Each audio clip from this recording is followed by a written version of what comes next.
The road to $10,500 runs through its biggest stage of the season, the longest race of the season at the Charlotte Motor Speedway at 200 laps to be run, 300 miles around this 1.5-mile oval. Tim Terry and Nim Cross here to call all the action for you for the NASCAR iRacing.com Series World Championship.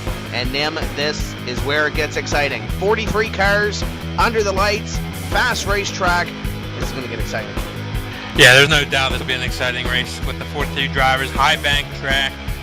This is NASCAR racing at its finest. The quad oval, side by side, you can use all of this track all the way around, and it should be a really good race. And looking at the point standings coming into this evening's racing action, Ray Alfala on top of the standings, and he extended the lead 2 weeks ago. He now leads by 11 points over Michael Conti. But there's been a little bit of a team change this week. J-Show Motorsports has emerged. It's Brian Schoenberg, it's Michael Conti, it's Chris Overland, and you want to look at the front row of this race. Brian Schoenberg, Chris Overland, front row. They have Jason Loping over there, a former Landing Castle qualifying challenge winner, so he knows how to get a couple of hot laps in. Do you think he might have given these guys a little bit of advice? There's no doubt that these guys are working well together. It's always fun to get a good group of guys, a new, fresh team started up and working well together. These guys put in a lot of laps over this weekend, and for the last race of the Memorial Day weekend, these guys are going to be very strong. And keep in mind, if there is one drop in the standings, you can drop your worst race in this series. But if you're a guy like Brian Schoenberg, who has 216 points compared to Ray Alfala's 260, or you're Nick Ottinger, who currently sits 1 point behind Brian Schoenberg, Robert Hall 5th in the standings, 6 points out of 3rd. Tyler Hudson's there as well, just 2 points out of Robert Hall. If you're one of those guys back there, you really have to start getting going. This is race number 8. We're getting to the halfway point of the season now. You really have to step up your game if you want that $10,500. Yeah, there's no doubt. Ray's been the strongest driver out there all year long. He's not only strong, he's smart. He is absolutely the champion, defending champion. It could be the champion this year, and somebody's got to step up to beat him because, he's there, and he is the best driver out in the track right now, and until somebody else proves that they can run with him, he's the best, and they're all gunning for him. We have some of the Pro Series drivers in this race tonight being led up by Adam Gilliland and Jared Crawford. Crawford, I believe this is his first start in the series. He is the Class A champion from 2012 Season 1. So watch for Jared Crawford to be strong. Watch for Adam Gilliland. Dylan Duval is going to start in position number 7, the driver from Halifax, Nova Scotia. Looking down the list here to try to see if there's any more here. At the bottom, I don't see any right now. Casey Malone is there at the bottom in car number 92 as well. He's going to start scratch on the field as well. Had a couple of drivers not take qualifying time here this evening. That could be interesting. And you got some big names back there. Brad Wright, Thomas Hazard, Josh Parker. They're going to start from the rear of this field to try to pick their way through over 200 laps. Yeah, Parker's been struggling most of this year. We've seen him we've seen him run strong in seasons past. And this season he's been struggling quite a bit. He'll be starting back in that 41st position tonight, and he's got a long way to go to the front. So there's a lot of guys to watch over 200 laps here. Glad you could be with us here on iRacing Live for this event. Final couple of moments ticking down in the happy hour session. I see Marcus Lindsay going for a little spin on the back straightaway in car number 1. So these drivers getting their final couple of tweaks in them before we send them off for 200 laps. Yeah, they're checking out their pit stop, where their pit stall is. They're coming down pit road hot, just checking all these final things out that they're going to want to be prepared for the race, and they're getting ready. And when we do go racing here this evening, looking back at the last couple of weeks, and we did have the World 600 iRacing World Tour event here. The Class A Series ran here at Charlotte last week as well. Ray Alfala won his split of the World 600. Nick Ottinger was strong in those A races, as was Mike Conti. These guys got a lot of practice over the last, let's say, 8 or 9 days or so. Yeah, they're dialed in, and everybody that's on the track tonight should be well prepared to run. And before we get to the lineup, we do have a $25 iRacing gift card to give away this evening. Hashtag Charlotte NiSWC on Twitter. Get on Twitter and make your best tweet Charlotte NiSWC. We will pick a winner following this evening's racing action. So if you're on Twitter, follow us at PSRTV and follow myself at Tim Terry 0. I know, shameless plug. Let's go down the starting grid here. We want to get all 43 cars in for one of the biggest races of the season for the NASCAR iRacing.com Series World Championship.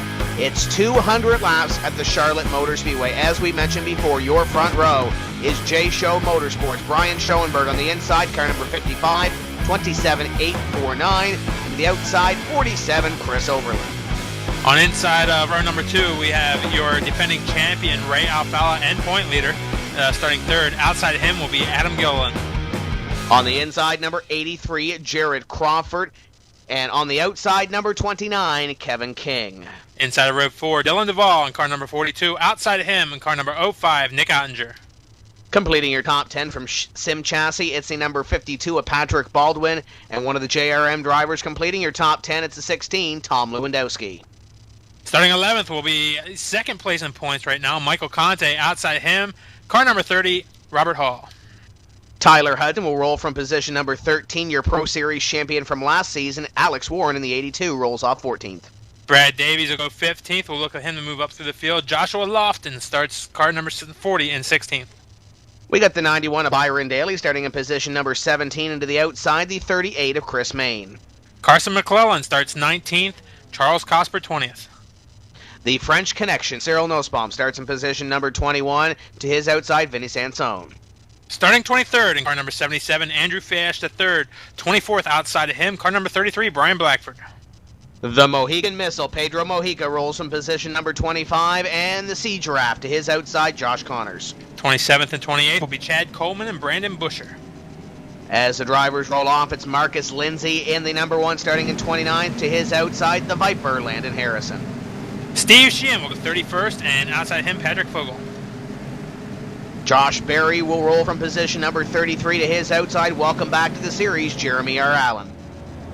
Richie Davidowitz will go 35th, Casey Malone 36th. John Gorlinthi rolls off 37th, deep in the field for the 21-degree car, into the outside, number 10, Connor McKenzie. Starting 39th, Thomas Hazard. Outside of him, Brad Wright. Josh Parker, John Prather, and Florian Goddard complete your field of drivers, 43 strong, working down the back straightaway, getting ready to go green flag racing. Brian Schoenberg, the number 55, set to roll off from P1. He needs a good showing here if he wants to keep up in the hunt for $10,500, to keep up with Michael Conti, and to keep up with Ray Alfalla, the driver who starts behind him. Glad you could be with us here on iRacing Live for round number 8 of the NASCAR iRacing.com Series World Championship from the Charlotte Motor Speedway. The first racing Ford Mustang pace car is going to head to the infield here. Schoenberg and Overland getting ready to see the green hammer down. We are underway for the first of 200 laps at Charlotte. Schoenberg gets a good jump, and that allows everybody to get spread out going down into turn 1.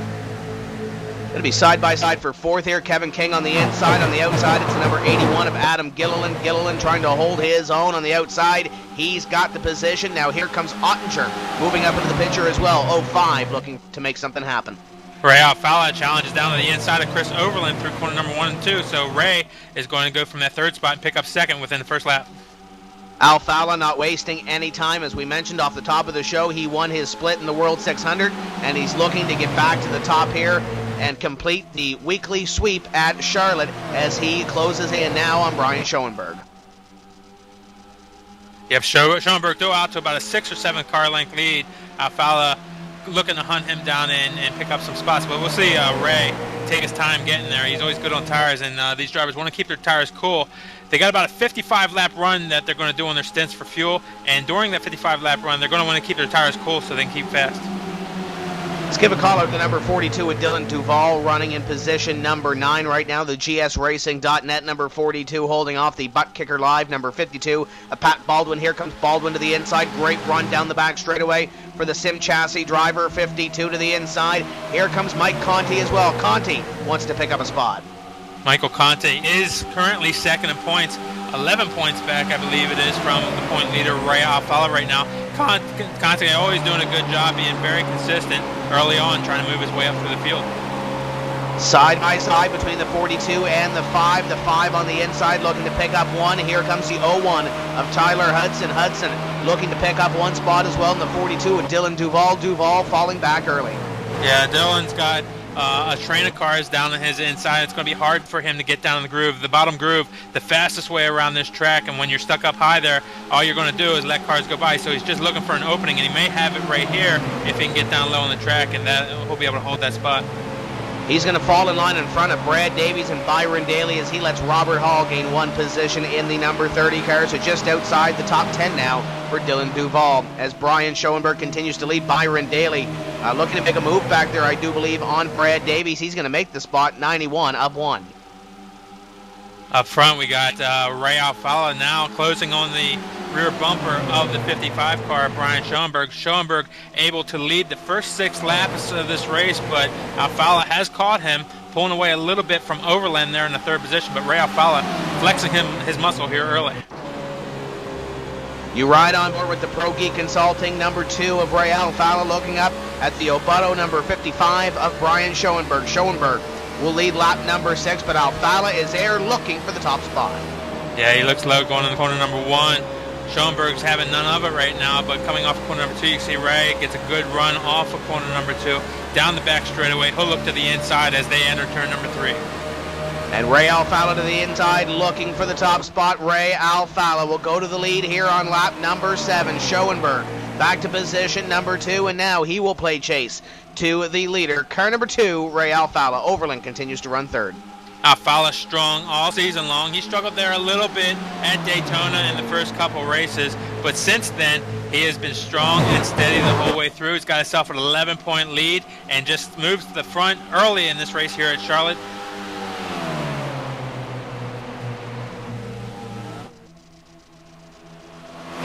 Looking back here right now, Nim, in position number 4 and 5. These drivers have had a history together. Kevin King and Nick Ottinger. It dates back to the Pro Series. I don't know if we're going to see any fireworks here this evening or not, but we might want to keep a half eye on 4th. We got a yellow flag spin on the front straightaway. Looks like Josh Berry's in trouble on the front stretch.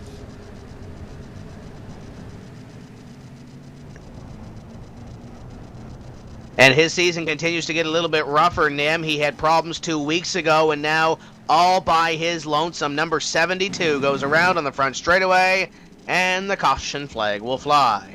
Yeah, he got a little bit squirrely coming up off corner number 4 there. Maybe had to check up for the car in front of him a little bit. And when you do check up, that transfers the weight in the car, calls it TTO, some transfer throttle oversteer there, and he just gets the back end out and slides down the grass. No damage to that car, and he should be okay. And you see the car in front of him, that's Pedro Mojica, driver number 24. I was talking to Pedro a little bit earlier this evening, Nim. He has an internship with the NASCAR R&D Center. If you remember last year, he was an intern for Grand Am. He's back in Charlotte, so he's racing from the comfort of not his own home, but he's racing from the comfort of Mitchell Hunt's home. So he's getting a little bit of advice from the Libra this evening as he moves into some new digs in Charlotte for the summer. Yeah, Pedro, very strong all year long, and he's always in these races. He doesn't often get the finishes that he wants, but maybe in his new setting there, he'll have a good race tonight. And here comes Kevin King, Adam Gilliland, Tom Lewandowski, and a bunch of drivers outside the top 3 coming down. Ottinger stays out, Baldwin stays out, Mike Conti stays out, about maybe a half dozen or so staying out on the racetrack. Most of the others, though, Nim, coming on to pit road here to take tires and fuel. Yeah, cold tires, fresh tires are what everybody wants. But the big deal here is track position. You know, how many cars stay out and how far you're going to be back is a big deal. And if a bunch of cars stay out and you pit, you're going to lose a lot of spots and be back in that traffic. That can cause issues for you. So, you know, Ray doesn't want to get back there right yet, and Schoenberg, they don't want to get back in that traffic, so they're going to stay out, and they're going to chance it on these older tires to see if they can stay up there. Byron Daly is going to be the first off pit road in the GSRacing.net Ben Lynch Racing, number 91. He took 2 right-side tires, so he will win that race off pit road. And talk about students moving around for the summer, Nim. Byron is one of those, and we mentioned Ben Lynch Racing. Ben Lynch races in the American Canadian Tour. Byron helping him out this summer, so I believe he is in New Hampshire for the summer helping Ben Lynch out. So a little bit of new digs for him for the summer, but 2 tires, we'll see how that works for team number 91. Yeah, a lot of these drivers not only involved in racing here at iRacing.com, but they work and they drive race cars in other series through the world. I think Josh Berry just picked up a win in a late model series. He drives for Junior Motorsports, and he picked up a win, I believe it was at Five Flag Speedway. I forget what the name of that speedway was. I could be wrong, but I believe he races at Motor Mile each week, so yeah, it could be that there. Yeah, it's a fantastic racing facility down there, and one of those facilities you might see down the road maybe on iRacing. You never know. The First Racing Ford Mustang pace car has the lights extinguished, so next time by we will be going racing. One thing I did notice this afternoon and that really excited me, because obviously I'm a short track guy, Langley Speedway is coming to iRacing. The pre-order is up now. Yeah, Langley will be out sometime within the next month or two, and it should be a lot of fun. A lot of good short track racing, good late model series and street stock series here, and you never know what other series might be racing on that track. So Langley, a pretty good short track that we can race on. And a lot of these drivers who came up through the ranks of iRacing have done some laps in those late model cars and the legend cars. And Nick Ottinger, in the case of the 05, he's a former, I believe, 3-time street stock champion here on the service. So Ottinger cut his teeth doing a lot of street stock racing, and he will roll from position number 4. Your top 5 as we get ready to take the green. It's Ray Alfala, Brian Schoenberg, Chris Overland, Nick Ottinger, and Patrick Baldwin, your top 5. The First Racing Ford Mustang pace car getting ready to head to the infield and leave the field in command of car number 2, Ray Alfala. The Pro Geek Consulting Chevrolet Impala leads him down. Great start for Ray. Spin of the tires by Overland. Green flag flies. Yep, 12 laps are in the book. We'll start lap number 13 here as Overland challenges Schoenberg down to the inside, but Schoenberg's having none of it, and he will take that second spot through corner number 1 and 2. Keep in mind, those two are now teammates, and maybe a little bit of team communication going on there between those two drivers. Here comes Ottinger in the 05 and side by side behind him. The 5 on the outside, 52 on the inside. Conti trying to take the outside on Pat Baldwin. Conte's not going to be very good up there. That looks like the faster line down on the inside. Kevin King picks up a couple of spots there, and he moves his way up into the 6th position on that last lap. Kevin King is on fresh tires. Byron Daly's on 2 fresh tires. Here comes the 6th, Steve Sheehan as well. Sheehan going to look to pick up 1 spot in the Spy Optic Chevrolet. He looks to the inside of Conte. Conte has to get in that high groove. Conte could lose a lot of spots as there's a big train of cars behind him. And they're side by side behind him as well. That might save him back there in the number 5 car as it's side by side for position number 3. Here comes Ottinger to the inside of Chris Overland. Side by side for 3rd. Ottinger trying to move up 1.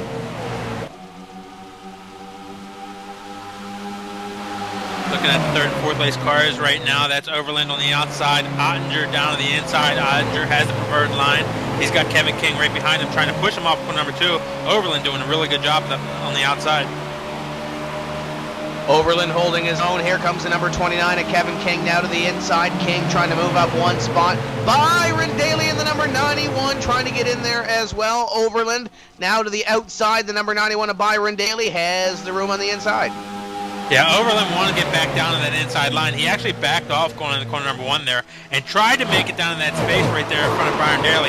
Daly wasn't having any of it. He didn't want that to happen. He stuck his nose in there and let Overland know that he wasn't getting in there. Kevin King poking the nose to the inside of Nick Ottinger in the 05.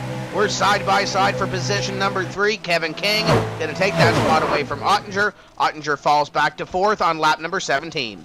Ottinger backs out. Now we have Patrick Baldwin, the 52 car, looking down to the inside of Chris Overland. Overland struggling a little bit here on those older tires. He's back up on the outside lane again. Schoenberg, it looked like he had a horrendous turn number 2. He pulled down to the inside and let 2 cars go, King and Ottinger. Schoenberg back to position number 4. So your front row that was on the front row 18 laps ago now sits in 4th and 7th respectively. Yeah, those guys are struggling a little bit on those older tires, and it looks like Overland's stuck on the outside. He's doing a good job. We have trouble on the back straightaway. 48 of Brad, right in the 77 of Andrew Fayash. Oh, hard into the wall, and they're both on the roof. Caution flag will fly. The 48 Brad Wright, and he's one of those drivers that, looking prior to the season, we thought was going to be up there in points and just hasn't performed like he did last season. Tough break for Brad Wright. Yeah, Brad's one of the more consistent drivers on the circuit, at least last year. Last season he was. He did a real good job of being very consistent, even picked up a win last year, and he struggled this year very, very hard. His night's going to be over now. He got down on the inside wall there and took Fayash with him, and a lot of heavy damage on those cars.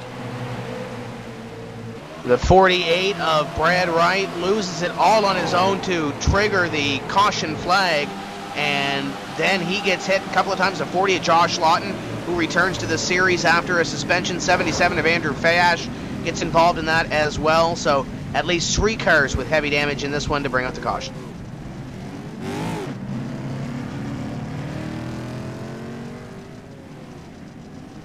Coming down pit road, the leader's Ray Alfala coming down pit road. He gets a little tap there from Kevin King as they come into pit road.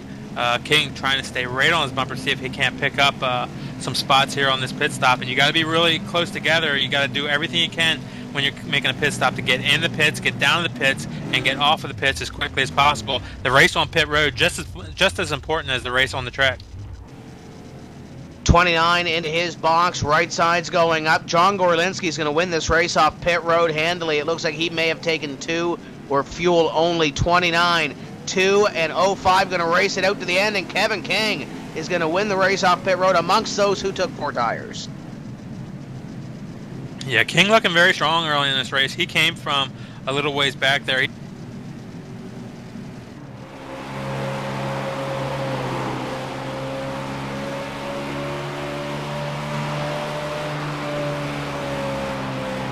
You see the replay there from the 99, the French connection Cyril Nussbaum, as the 48 goes around in front of him. 21 missed his pit box. He did not stop on pit road. That's why he won the race off pit road, because he did not stop. He will be behind the guys that stayed out on the racetrack, including John Prather, Thomas Hazard, Jeremy Allen, Josh Berry, Patrick Fogel, Alex Warren, Jarrett Crawford, Tyler Hudson, Lewandowski, Gilliland, and now your new leader, Byron Daly.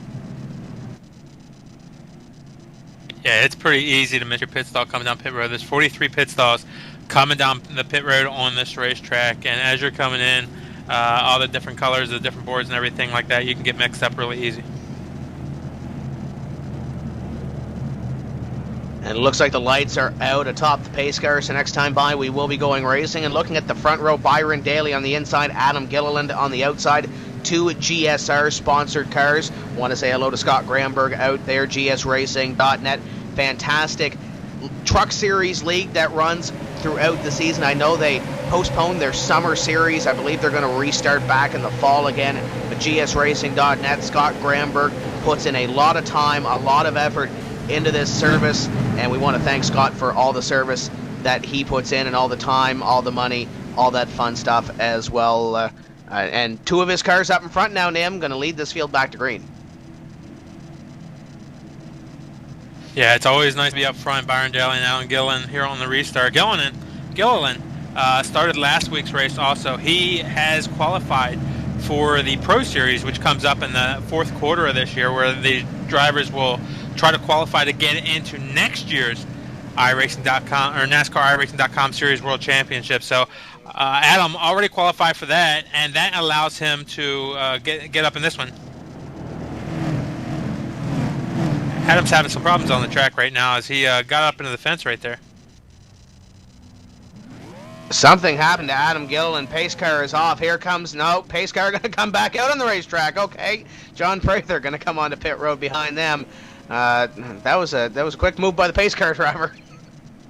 Yeah, some trouble on the track for Adam Gilliland. Not sure if he had some kind of connection issue or what's going on there, but his car got up in the fence there a little bit and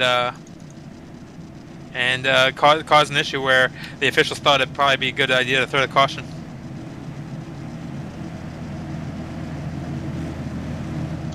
We're going to get a replay of that, and Adam Gilliland has disconnected from the server for the time being, so we'll have to see if he does decide to come back. But You look at the pace car coming back onto the racetrack at the last moment. The iRacing official did throw the yellow flag for that. Gilliland is back in the server, so it might have very well been a hardware problem or something, Nim, that put him in the wall.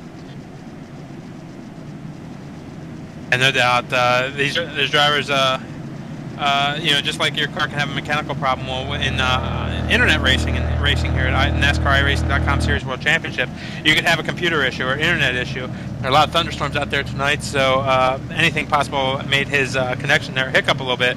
And just like a mechanical issue, he'll have to deal with that and then get back in the groove.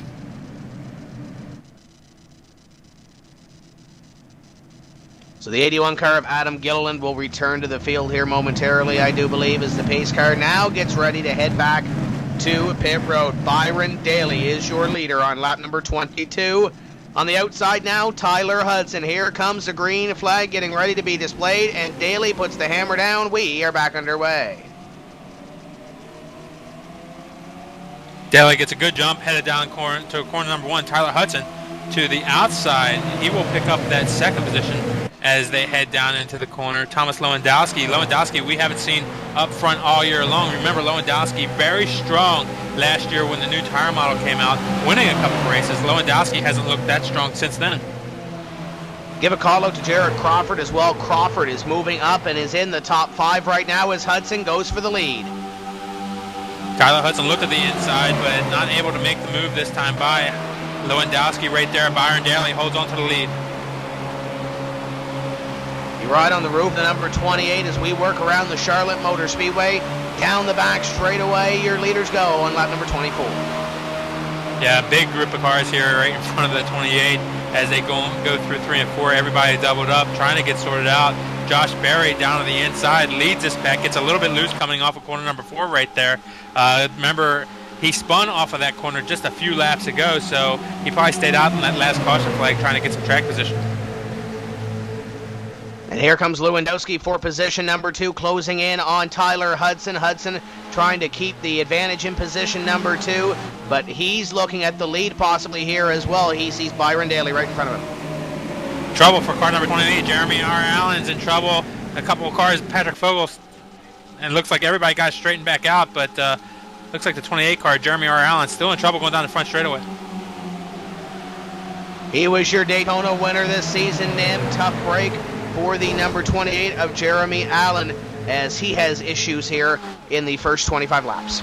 Yeah, they were going down the back straightaway, and Ray Alfalo was to his inside, and I guess Jeremy didn't see him there. He went down and banged doors with Ray, got up into the fence right there, but did a really good job saving the car.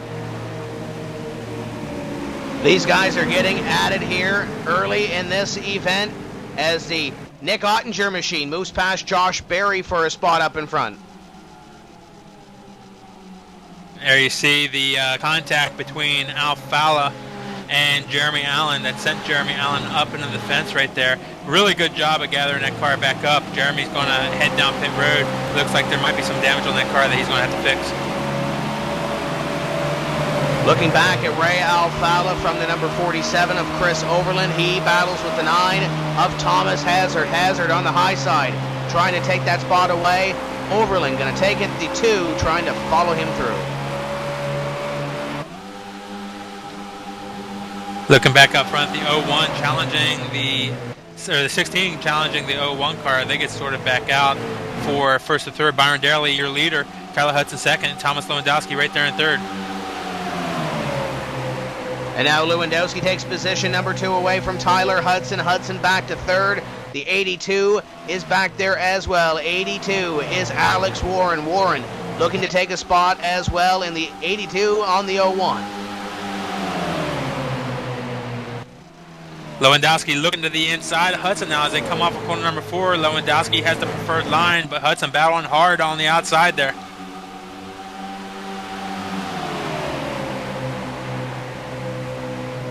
And now Lewandowski chases down Byron Daly in that number 91. Lewandowski, he works with Ray Alfala. Alfala was so good at the World 600 on the weekend. Do you think Lewandowski might have something tonight?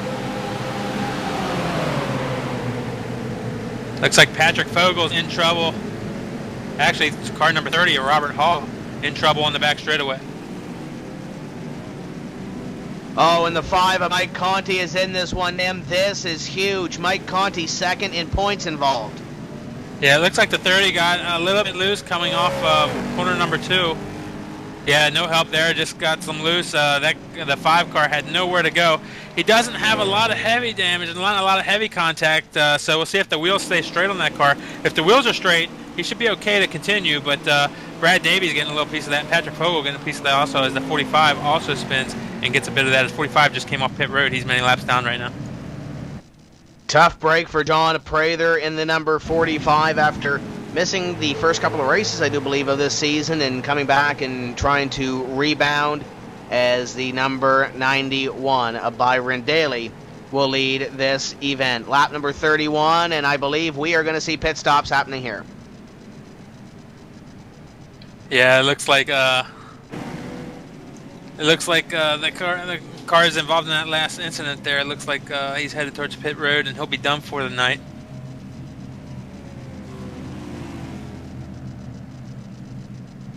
Robert Hall involved in that last incident coming off corner number 2. It looks like he's headed to the garage area, and his crew may be back later, but right now a lot of heavy damage on that car. 4 tires from the number 91 of Byron Daly as his crew is done with work. The 91 is down and away. Does he win this race off pit road? Byron Daly in the GSRacing.net Chevrolet Impala. Looks like he will be first off the pit road. The 81 of Adam Gilliland is behind the field. So that would mean that the 91 has won this race off pit road. Thomas Lewandowski, Tyler Hudson, Jarrett Crawford, and Kevin King, your top 5 off pit road. We'll sort everything out when we come back from break. Don't go away. We'll be right back here on iRacing Live.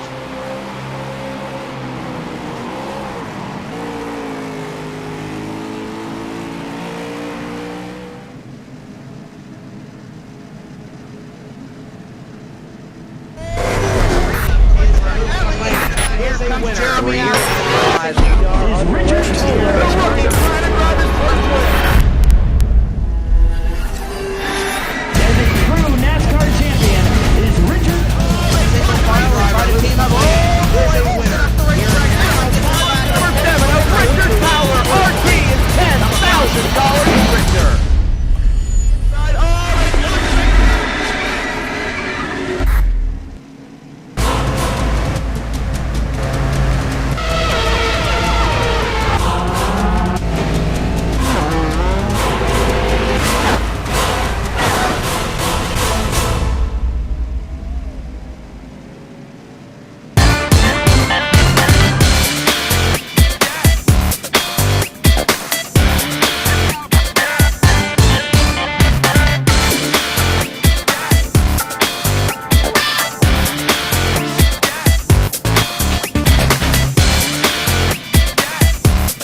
Welcome back to the NASCAR iRacing.com Series World Championship event from the Charlotte Motor Speedway. Your leader is Byron Daly. Second belongs to Thomas Lewandowski. Tyler Hudson third. Jarrett Crawford fourth.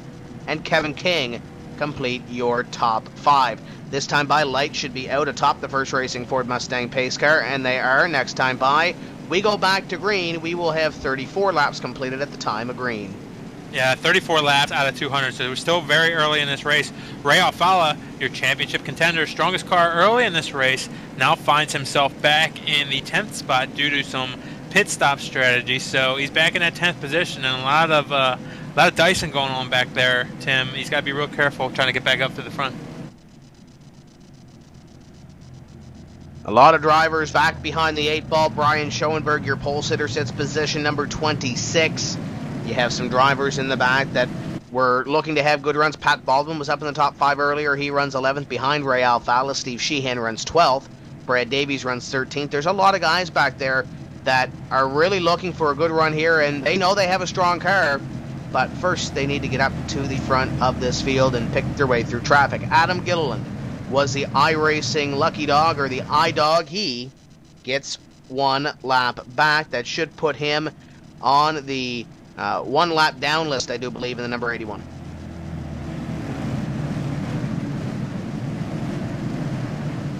Coming off of corner number 4, the pace car should head to pit road this time. Lap number 34 going in the books this time by. Pace car heads to pit road. Byron Daly leads them down. Green flag flies. The 91 of Byron Daly puts the hammer down. It's now side by side for second. The 01 and the 16 going at it for position number 2. Yeah, there was some beating banging on that restart as a bunch of guys in the back tried to get a little bit of a run. That caused a few checkups and some banging going on back in the pack there a little bit, but everybody gets away.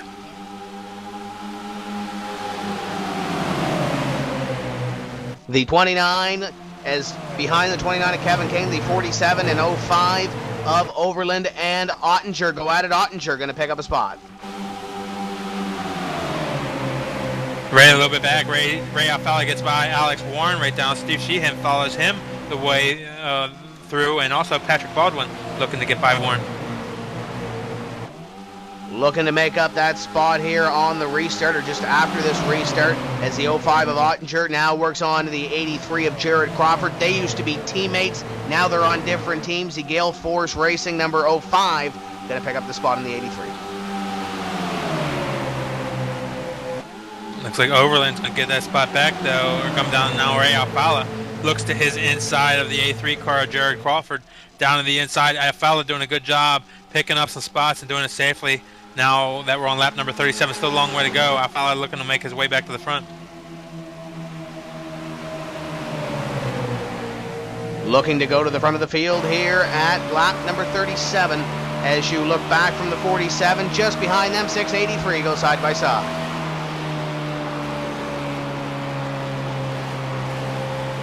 Crawford gets back down to the inside line, back behind Steve Sheehan right there. Patrick Baldwin and making a nice recovery there in the 11th position. Josh Berry, after his early spin, they follow the way through. 2 got the pass. Ray Alfala moves up in front of Chris Overland, and that will put him in position number 6. Now Overland has to defend the spot on the 6 of Steve Sheehan. Yeah, Overland getting out of the throttle there a little bit. He wants to get back down to the inside line. Is able to do so to the 83 car of Jared Crawford. Not able to stick his nose in that time. Drivers jockeying for position here as Byron Daly continues to lead. Tyler Hudson in second. Lewandowski in third. King and Ottinger complete your top 5 this time by 39 laps completed. Oh, Overland gets a little bit loose coming down corner number 4 and through the first dog leg. He got up in the fence there a little bit.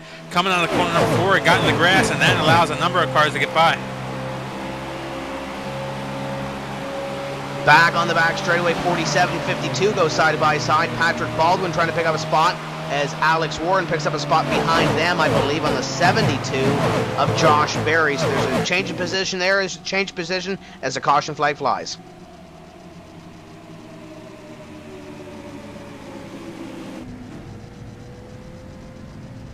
Looks like Richie Vidowitz is involved in this one, as his car very heavily damaged.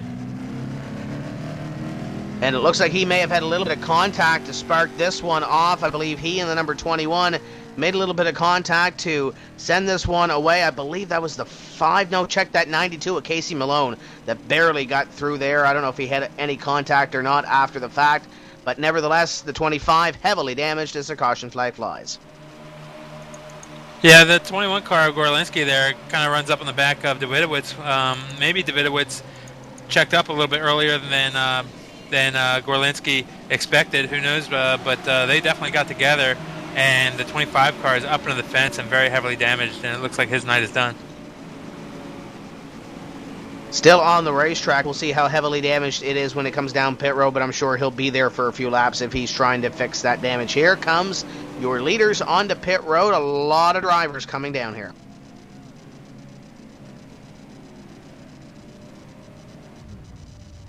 Daly stays out along with Thomas Lewandowski, Ray Alfala, and Patrick Fogel. Those 4 cars stay out in the track, so there'll be a number of guys out in the track. It looks like about 6 or 7 cars stayed out, so these guys with new tires will definitely be quicker. Looks like Nick Ottinger will win the race off pit road. Of the drivers that are down here, Kevin King, Steve Sheehan, Overland, and Warren. Your top 5 were 3 wide off pit road. Behind them, the 38, the 99, and 72 cars. 3 wide off pit road. Give it to the 38. Yeah, timing and scoring will get those cars sorted out, and they'll get single file and in their positions by the time they pace here. Great run so far for the 91 of Byron Daly. Daly leads this field and has led a majority of the first 42 laps of this race thus far, with the 16 of Thomas Lewandowski in second. But we talked about all that traffic that Ray had to navigate. He only has to navigate 2 cars now, as Alfala sits in third. Yeah, he's going to be on those older tires, though, and this is where the strategies play a part. Track position is very important, but so are new tires, and this is where, Ray lost some positions early because he wanted those tires, gave up some track position, but now he's on the little bit older tires, and a lot of these guys behind are going to be on newer tires, so it's kind of a chess game to figure out what's going on here, and right now Ray up in the 3rd spot, and I'm sure he likes being up front there rather than he does back in the pack. And we'll see how this all shakes out in just a few moments' time. I believe the Lucky Dog Award may be going to car number 81 again of Adam Gilliland. He is the first driver 1 lap down, and actually the only driver 1 lap down at this point in position number 37. We still have 36 drivers on the lead lap, and we only have a few drivers that are retired from the race. Andrew Fayash is 11 laps down, sitting on pit road right now. Robert Hall, not on the racetrack. Josh Parker, not on the racetrack. And Brad Wright, after his wreck, is in the garage area. So at least 3 retirees so far this evening. Jeremy Allen has scored his 4 laps down. John Prather has scored his 3. And Andrew Fayash scored his 11. Adam Gilliland officially gets the I-Dog. He will be back on the lead lap, and it looks like Casey Malone has fallen through. And as we mentioned, thunderstorms throughout the country. It might be in Casey's area that they might have some storms. He fell out of the server. We'll see if he comes back, and it looks like he has. And you should talk about all these drivers from different areas and thunderstorms affecting some of the drivers. Not every driver here is racing from the comforts of their own homes. Some of them all the way through everywhere through the United States, and a couple of guys even outside the United States here. I know we got one driver here racing from France tonight, but and very early in the morning for him. But anybody can be a NASCAR iRacing.com Series World Championship driver, and you can be too. A lot of NASCAR racing going on here at iRacing.com, and if you want to give it a try, you can go to iRacing.com and you can check it out for buy 1 month. Got a good deal going on right now. Buy 1 month, get 2 more for free. So for the price of 1 month, you can get 3 total months and come try out the NASCAR racing here on iRacing.com. So a little bit of a different top 5. It's still Byron Daly and Thomas Lewandowski out in front. Ray Alfala now runs in third. Patrick Fogel also stayed out. Patrick Fogel runs in position number 4. And Nick Ottinger completes your top 5. King, Sheehan, Overland, Warren, and Baldwin, your top 10. Cyril Nussbaum, we talked about from France this a few seconds ago. He is racing in the 12th position right now. Probably somewhere about 3 in the morning for him, as they're out there racing right now, 2 or 3 in the morning, and by the time this thing finishes up, he'll have to get up pretty early to go to work tomorrow. And his fellow countryman Florian Goddard is running in this field as well, running position number 32. Talk about international drivers, 2 drivers from Canada as well. Dylan Duval runs P35 right now, 1 lap down. And Connor McKenzie runs in position number 21. Both of those drivers hailing from Nova Scotia. They hail about 45 minutes apart from each other. I would know that because I have to go from Truro to Halifax tomorrow morning at 9 o'clock, so that's going to be exciting as well. Pace car getting ready to head to the infield. It's Byron Daly and Thomas Lewandowski set to take the green flag in just a couple of feet. Pace car in. Daly in control of the field. 44 laps completed here, and we're back underway. A lot of cautions here early in this race. We'll see if these guys get sorted out and can get a good number of laps run before we get the next caution. As Ray Alfala down to the inside of the 16 car, Thomas Lewandowski. Nick Ottinger follows him through, so Lewandowski going to lose a couple of positions on this start. He's going to fall back to at least 4th. Here comes Kevin King. Kevin King going to get a position as well. 51 of Fogel also falling backwards, as here comes Ottinger on Alfala. Ottinger to 2nd.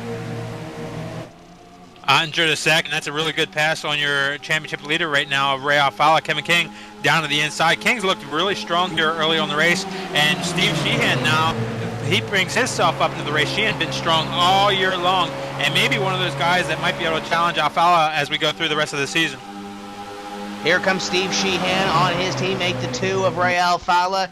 Sheehan goes to position number 4 as Alfala falls to 5th. Overland and Lewandowski going at it, but here comes 05 of Ottinger on Byron Daly to the outside. The Ream Chevrolet Impala looking to take the lead. Ottinger on those fresh tires, the cooler tires, up on the outside here, making a very impressive pass around Byron Daly, around the outside. Daly on those hotter tires, older tires, he falls back to the second position. So Byron Daly moves to position number 2 as Nick Ottinger goes to the lead. Kevin King runs in position number 3, and it could be number 2 as here comes the number 29 of Kevin King on the inside. Yeah, King on those fresh tires. Byron Daly, as we already said, on the older tires up on the outside. Steve Sheehan, fresh tires also. He's going to follow his way through into the 3rd position. Byron Daly is going to fall back to 4th. Kevin King's come down on every single caution flag so far this evening to get tires on his race car, and so far so good for the number 29 of Kevin King, Steve Sheehan. Also following him through in position number 3, and it could be 2, is the number 6, looking pretty stout here. Yeah, Sheehan always looks stout. At least he has been for the last month or so here on the iRacing, NASCAR iRacing.com Series World Championship. Sheehan running strong in most every race. He has had a couple of problems throughout the season, but right now, currently 7th in the standings. He's been one of those guys that have shown that he can challenge Ray Alfala from time to time. And now closing in on Kevin King for position number 2. Battled behind them side by side, 47-82 as they go for position number 6. The 52 of Pat Baldwin there as well, and Overland going to let him have it. Oh, and the number 16 car has some trouble going down corner number 1. He's up into the fence, trying to get it together back up, and he does, but he had a little contact going down. He looked maybe had some contact with Josh Berry in the 72 car going down corner number 1, and that put him up in the fence.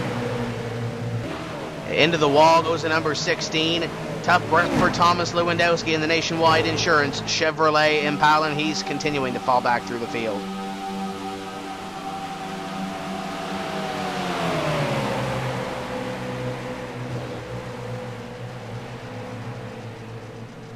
Down to the inside, looking at Ray Alfala, but right behind them, Patrick Baldwin looks down to the inside of Alex Warren, going down the corner number 3 and 4. Josh Berry right behind him. He looks to the inside of Overland, and Overland backs out on those a little bit older tires for Overland, I guess, and Berry picks up that position as well as Baldwin picks up that position on Warren.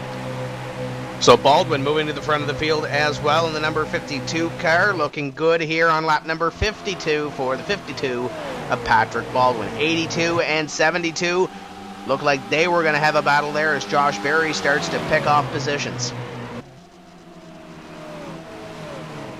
Yeah, Berry just had a little bit of a rub, probably not of his doing, maybe some a little bit of warp there with the 16 car going down the front straightaway, but Berry looks to be pretty strong, especially after his early spin. It looks like he made some pit stop adjustments, some adjustments to that car, and he's got her dialed in pretty good right now.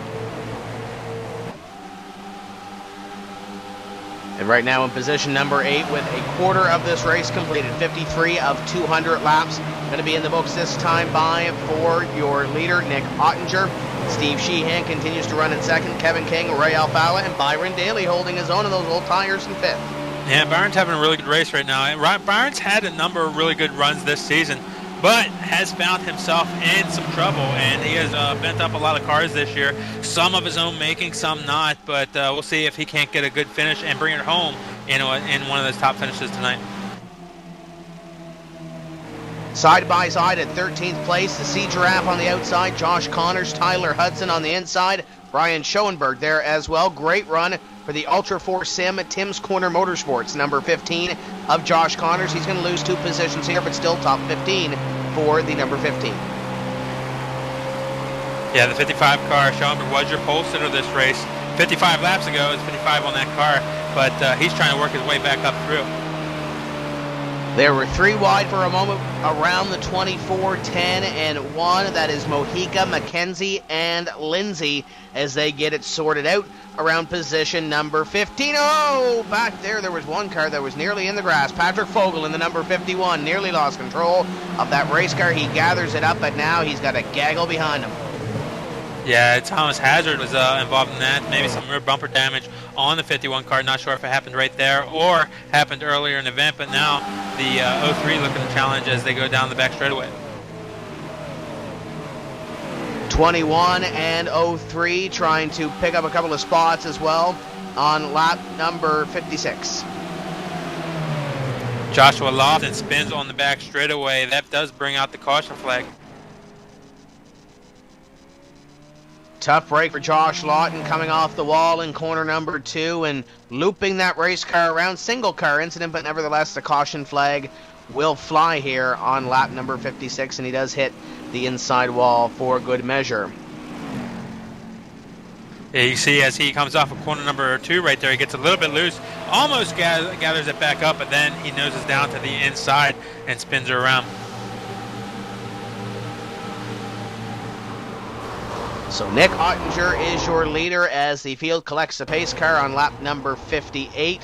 Steve Sheehan, Kevin King, Ray Alfala, Byron Daly, your top 5. That's probably the caution that Byron Daly wanted to try to get back on sequence with some of these other leaders. Baldwin, Warren, Overland, Barry, Davies, top 10, as we expect some of these drivers on pit road.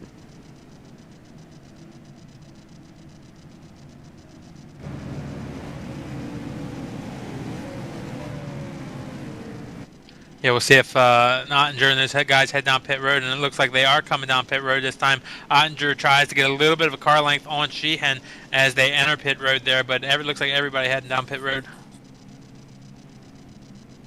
Ottinger heading down to near the end of pit road for the service on the Rheem Gale Force suspension Chevrolet Impala. He stops in his box, and the crew will go to work. Right side tires possibly. Yes, right side tires going on the 05 of Ottinger. We'll see if anybody gambles and decides to take 2 tires on this stop, but the Ottinger team will play it safe and take 4 tires.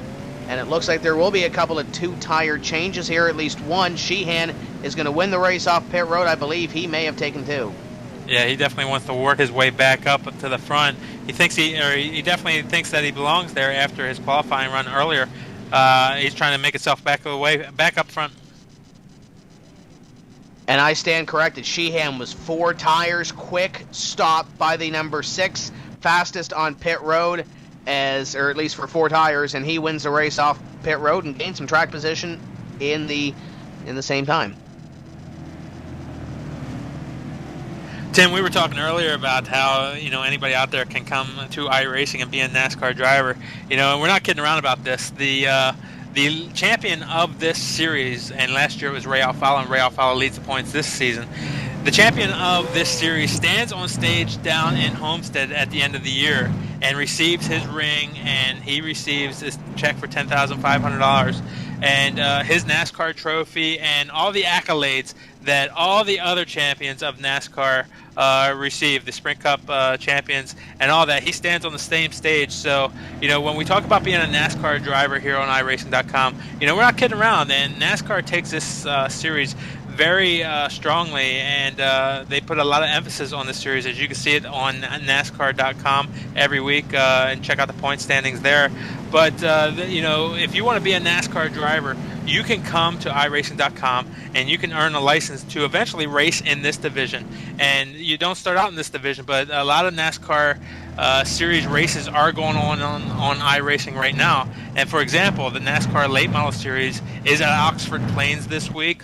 We have the NASCAR iRacing National Series.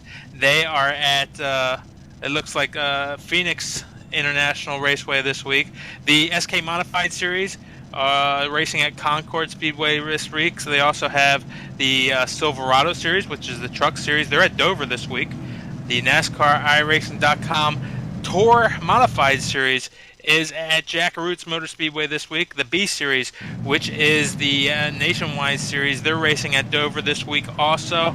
And the NASCAR iRacing.com Class A Series, that, which is the cars that you're watching here.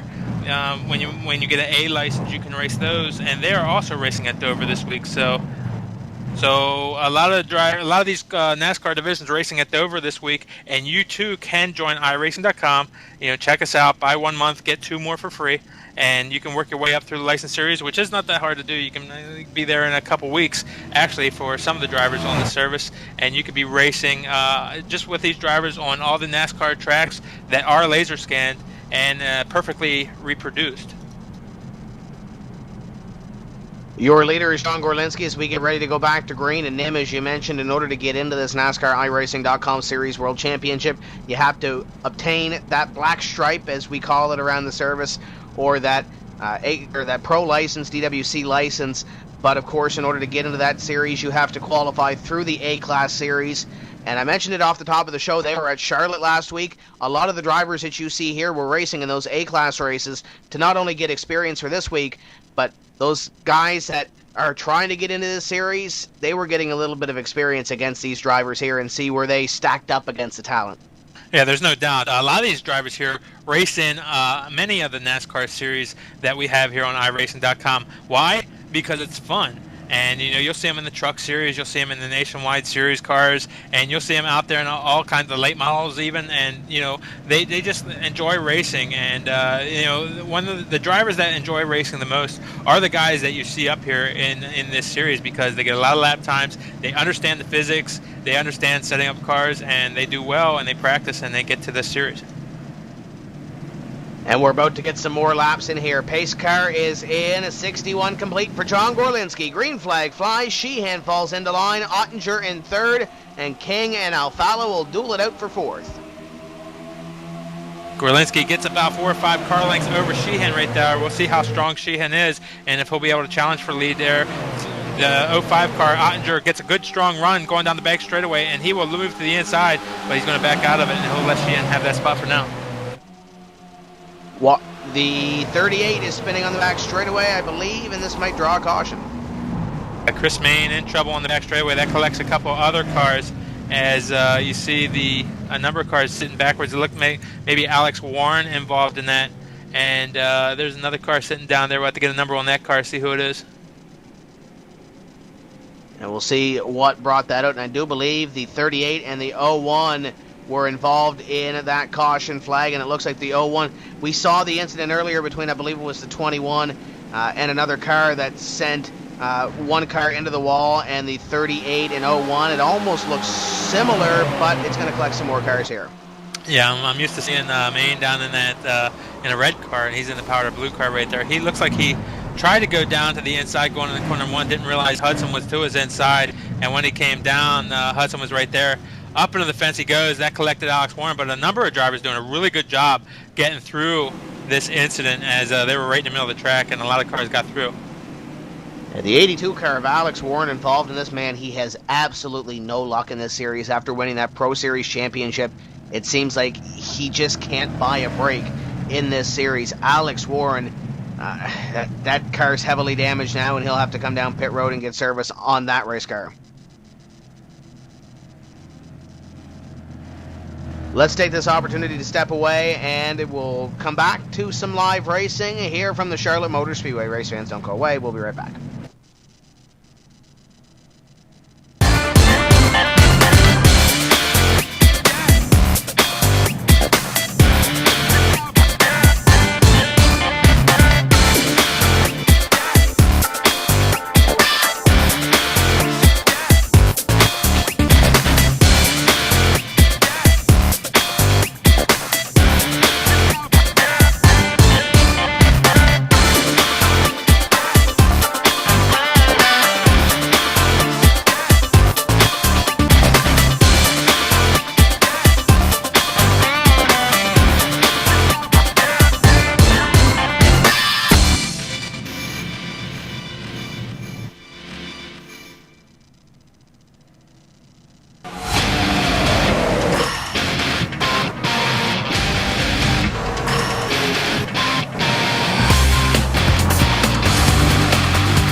Welcome back to the NASCAR iRacing.com Series World Championship event from the Charlotte Motor Speedway, round number 8 of the series. John Gorlinski leads Steve Sheehan, Nick Ottinger, Ray Alfalla, and Kevin King, your top 5. Chris Overland runs in position number 6. Byron Daly, after leading laps early, is 7th.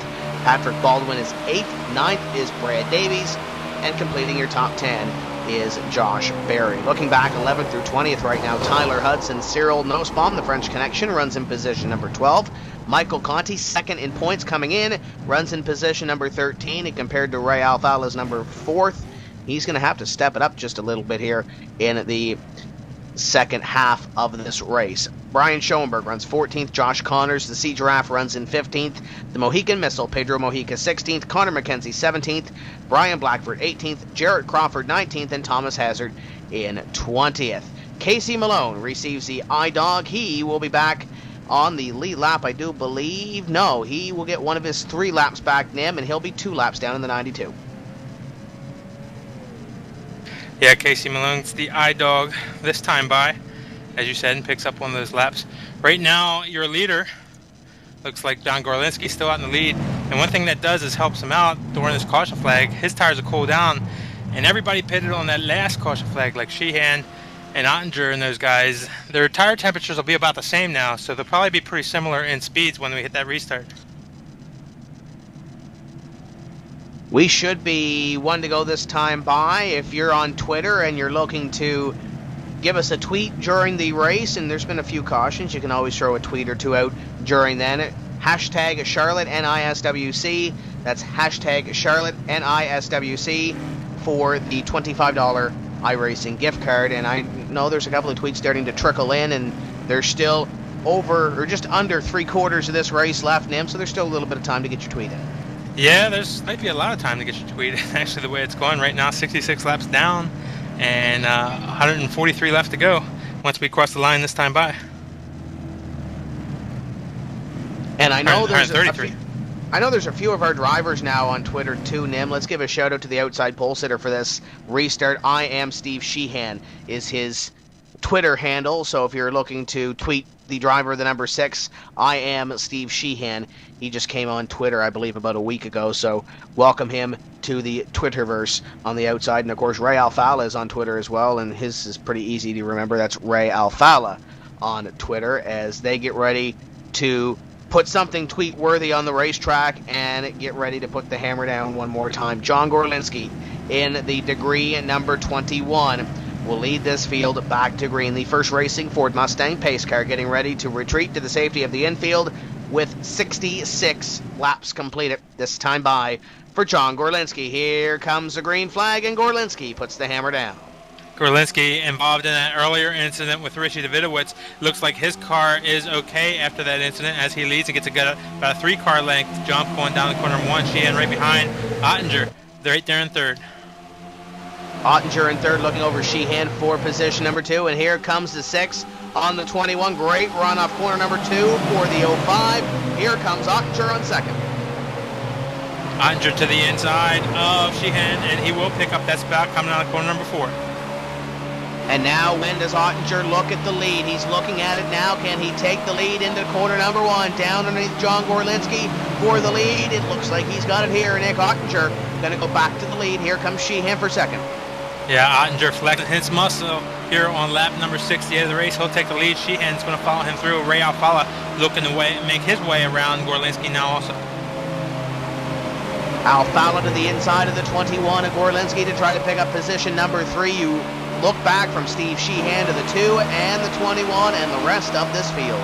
Yeah, the 29 car of Kevin King, a couple car lengths back there. He's looking to the inside of Overland going through corner number 1 and 2 and off of 2. He's not going to be able to make it happen, but as they come off corner number 2, again, Overland stuck in that outside line, and a number of cars might have the opportunity to get by.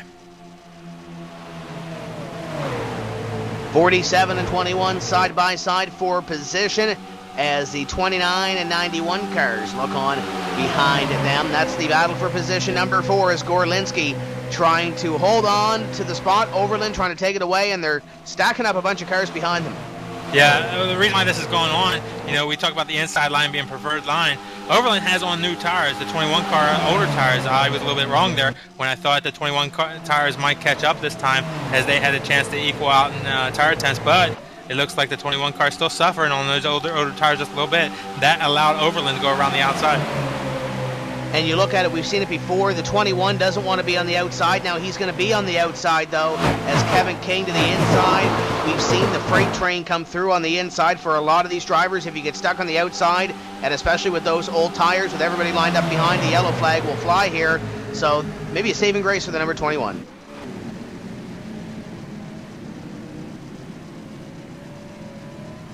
Looks like John Prather's involved in this with Pedro Mojica. We'll have to see what happened here. Looks like 24 and 51 make a little bit of contact, sending the number 24 around, and everybody tries to avoid. And the 40 of Josh Lawton gets involved, and this 24 comes down the racetrack and gets into the 45 of John Prather. So at least a 3-car incident here to bring out the caution flag again. Yeah, it looks like the 24 car tried to get in underneath of the 51 coming down the corner right there, and may have slipped up the track just a little bit. He had to turn down to keep out of the 51 car, and that's what got him around. As I said, that might be a saving grace for John Gorlinski in the number 21. He was about to get freight trained on that outside line with Kevin King, Byron Daly, Pat Baldwin, Tyler Hudson, and the rest of the field about to make the move on the inside. Gorlinski is pointing towards pit road. Does anybody else come on to pit road is a question. Yes, they do. 05 comes on, 47 goes on, 21 comes on, and it looks like most of the guys behind the 21 will come on to pit road, so a couple of drivers staying out. Yeah, it looks like most of the drivers might be picking up on what King was doing earlier, as King was pitting on most of those cautions and staying up with the field and being very strong. Now, though, a lot of the drivers pit and King stays out, so this could be interesting, a kind of a reversal on the strategy King was employing earlier. Gorlinski already down and away in the degree number 21, waiting to see if he actually wins the race off pit road. The 05 is already out, as is Pat Baldwin. 47 going to come out, and it's going to be the 05 over 47 and 21 at the end of pit road. A couple of drivers did decide to stay out on the racetrack, as it looks like the 91 of Byron Daly may actually be the first driver off pit road. He may have taken 2 tires on the number 91. Indeed, he has 2 right side tires for the 91.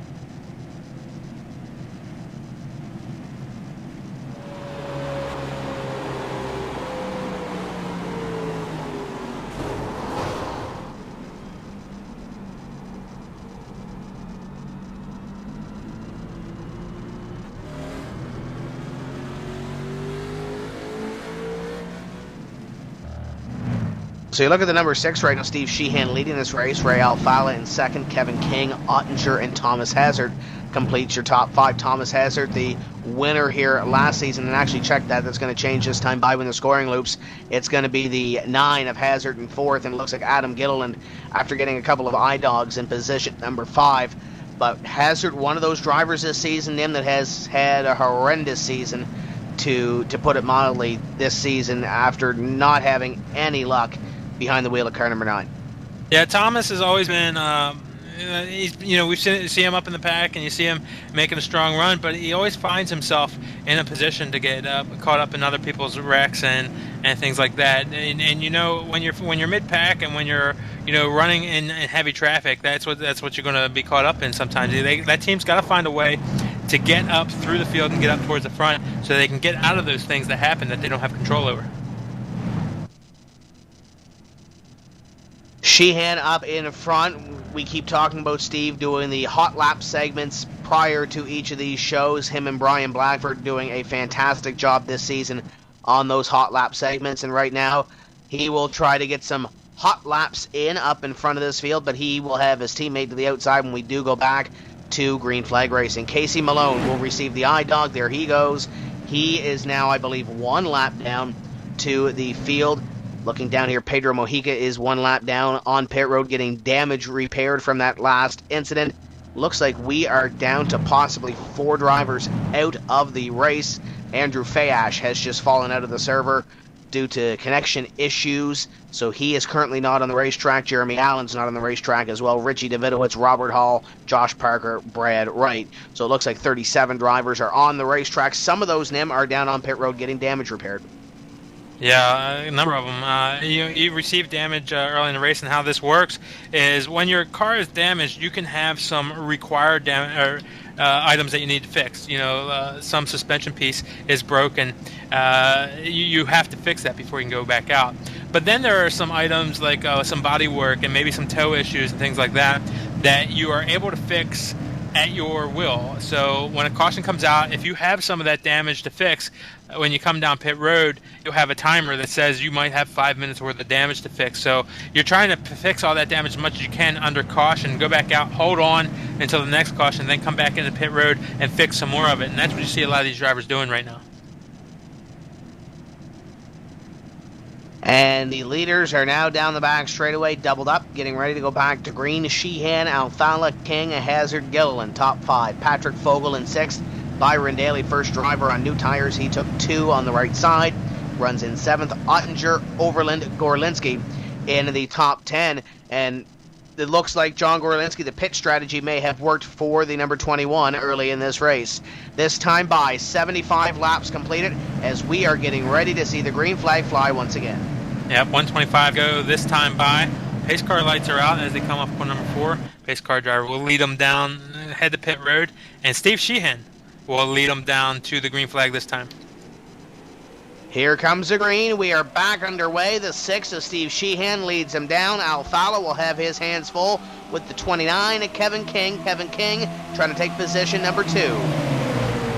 Hazard and Fogel stuck up there on the outside lane. Kevin King moves his way into the 3rd spot. King's been strong all race long, but hasn't had the chance to show it yet. Now he's up in that 3rd spot. He'll get his chance now.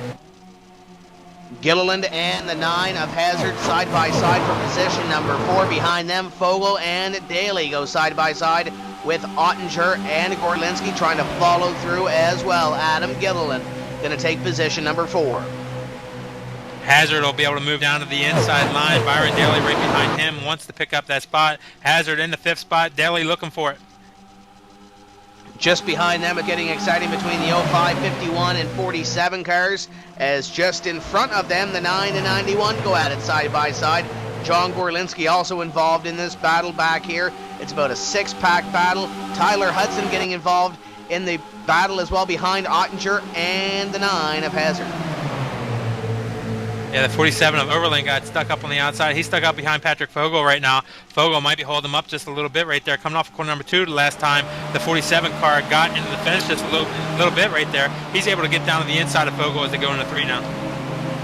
47 now to the inside of the 51. They go side by side for position number 11 right now, I do believe, as they go side by side. Close quarter racing back there between Overland and Patrick Baldwin. Patrick Fogel. Here comes Brad Davies as well. There's a name we haven't talked about much this evening. No, Davies is always strong in the NASCAR iRacing.com Series World Championship in past seasons. We haven't seen much of him this season. He's had his troubles, but he's hanging in there up into the top 15 or so this time, and maybe going to challenge to the front. Hazard continues to fall back. He falls back 2 more spots as the battle continues to ensue back there. The 55 of Schoenberg and the 51 of Patrick Fogel. Almost a little bit of contact. Yeah, Fogel working hard up on the outside. The 05 car, Nick Ottinger, he's working his way back up to the front. He now finds himself in the 5th position. There's action all over this racetrack. The 05 picks up a spot, as does the 91 on the 81 of Adam Gilliland. The 47 continues to pick up a spot as well. Oh, there's action all over this racetrack, Nim. Yeah, there is action all over the racetrack. We just saw the 11 car get loose as they came out of corner number 4, and the 5 car of Michael Conte, who was involved in a pretty heavy accident down the back straightaway where he was able to do a spin and keep some damage off of his car. He's now worked his way back up to the looks like the 12th position. Here comes Brian Schoenberg on the number 11 of Brad Davies. 1, 5, side by side. Big wiggle from Conti just in front of them. Oh, it's getting busy back here just outside the top 10.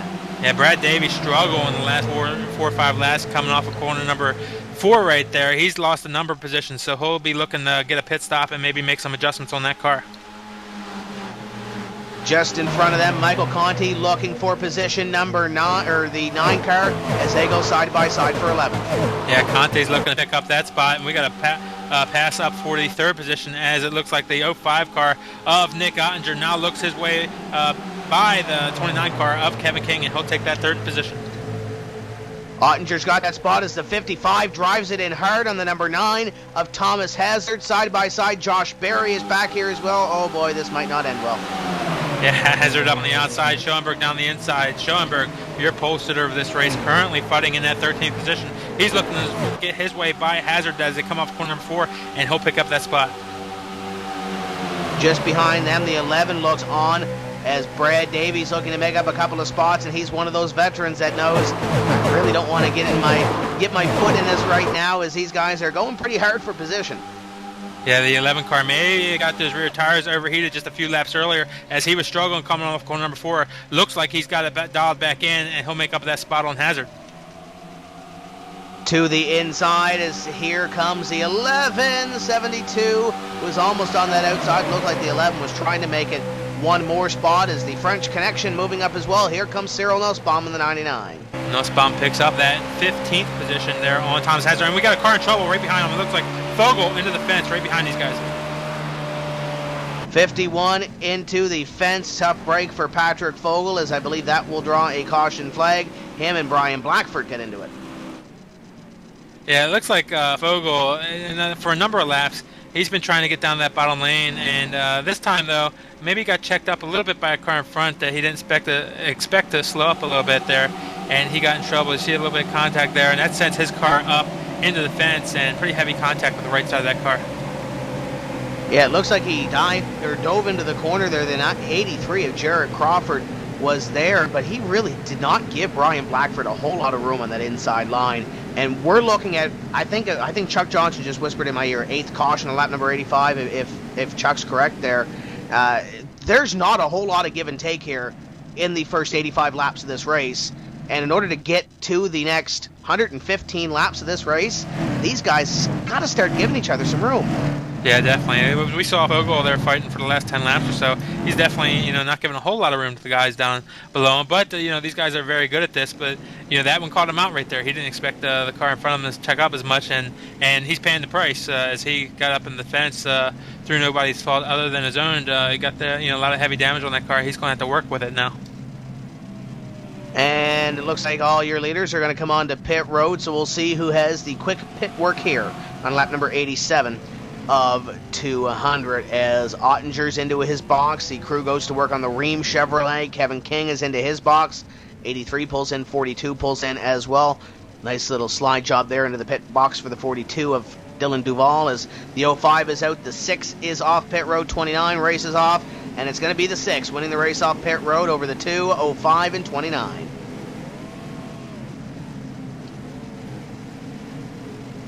Yeah, it looks like everybody pitted that time. As the guy's struggling with the new tire model, new physics of this track, and it looks like some loose conditions on some of those cars out there causing some of these caution flags. But a lot of cautions in this race, Tim. Actually, a lot more than I thought there would be. I thought this one would go through pretty good. And you look at, we mentioned it off the top of the show, the World 600, the top split in that race, albeit that was 400 laps, maybe a little bit of a different mindset, albeit 200 laps is a long race, longer than any other of these NASCAR iRacing.com Series World Championship events. There was a lot of green flag racing in that one, and I'm sure we're going to see some green flag racing in this one, but we are sitting at a caution about every 10 laps of this event. So these guys getting the cautions out of their system, I know they have it in them. They could go 100 laps caution-free. We saw it the first race of the season. We went, 75 laps of caution-free at Daytona? Yeah, no doubt. That was an outstanding race where they did go that far. One thing, too, though, you talk about all the races they did this series, and they've been tuning their cars, and you get into this race where it is the NASCAR iRacing.com Series World Championship, and, it's televised here on iRacing TV, and they bring their best here, and some of them may make a decision to bring something that is just really on the edge because they want to have that good race and they want to be up there fighting. But sometimes when you bring something that is just right on the edge, it's just you're in trouble. and you're trying to keep up. But if you make that choice to be too close to the edge there, you're going to find yourself in the wall, as a number of these drivers did. Casey Malone, it's good for Casey Malone because he just got his third iDog of the race, so he'll be back on the lead lap in position number 29, and we have a whole host of drivers that are either in the paddock area or one or more laps down, including Patrick Vogel. Chad Coleman's 3 laps down. I believe he had issues, and I believe there are thunderstorms in his area of Georgia as well. So he's 31st right now. Tom Lewandowski 4 back. Chris Main 6 back. Pedro Mojica is 9 laps behind the pace, and he is off the racetrack right now. Alex Warren is on the racetrack 10 laps down. John Prather 13 laps down on the track. Josh Lawton pulling off a pit road 14 laps down. And I believe everybody from 38th on back has retired from this race. Steve Sheehan, last time by, was scored as your leader, and there's a few cars ahead of him that should be receiving the wave around here in a couple of laps.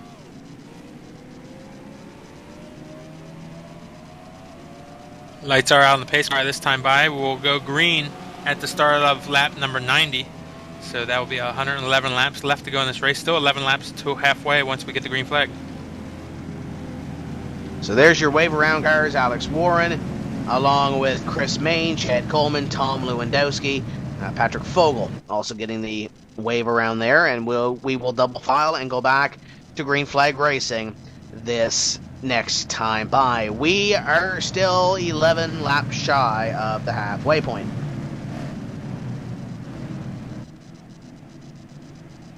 So see, Sheehan has the advantage by starting on the pole. Everybody has to wait until he goes, unless the green flag comes out at a certain point where everybody will be able to go. But the pole sitter usually tries to go a little bit before that, so he can get a little bit of advantage going down into corner number 1. Alfala out there on the outside, he's going to try to time his start to be perfectly in line with Sheehan's start. And those guys are teammates, remember. They may be on a chat communication system where they're talking to each other, and Sheehan may let Ray know when he's about to go. So, a little bit of teamwork, and we'll see how it plays out. We'll see how it plays out here. 89 laps completed. Pace car going to head to the infield. Sheehan, Alfala, front row. JRM leading the field. Back to green. Sheehan puts the hammer down, and we are back underway. Looks like Gorlinski may have been slow back there on the start. He's going to stack up a couple on the inside.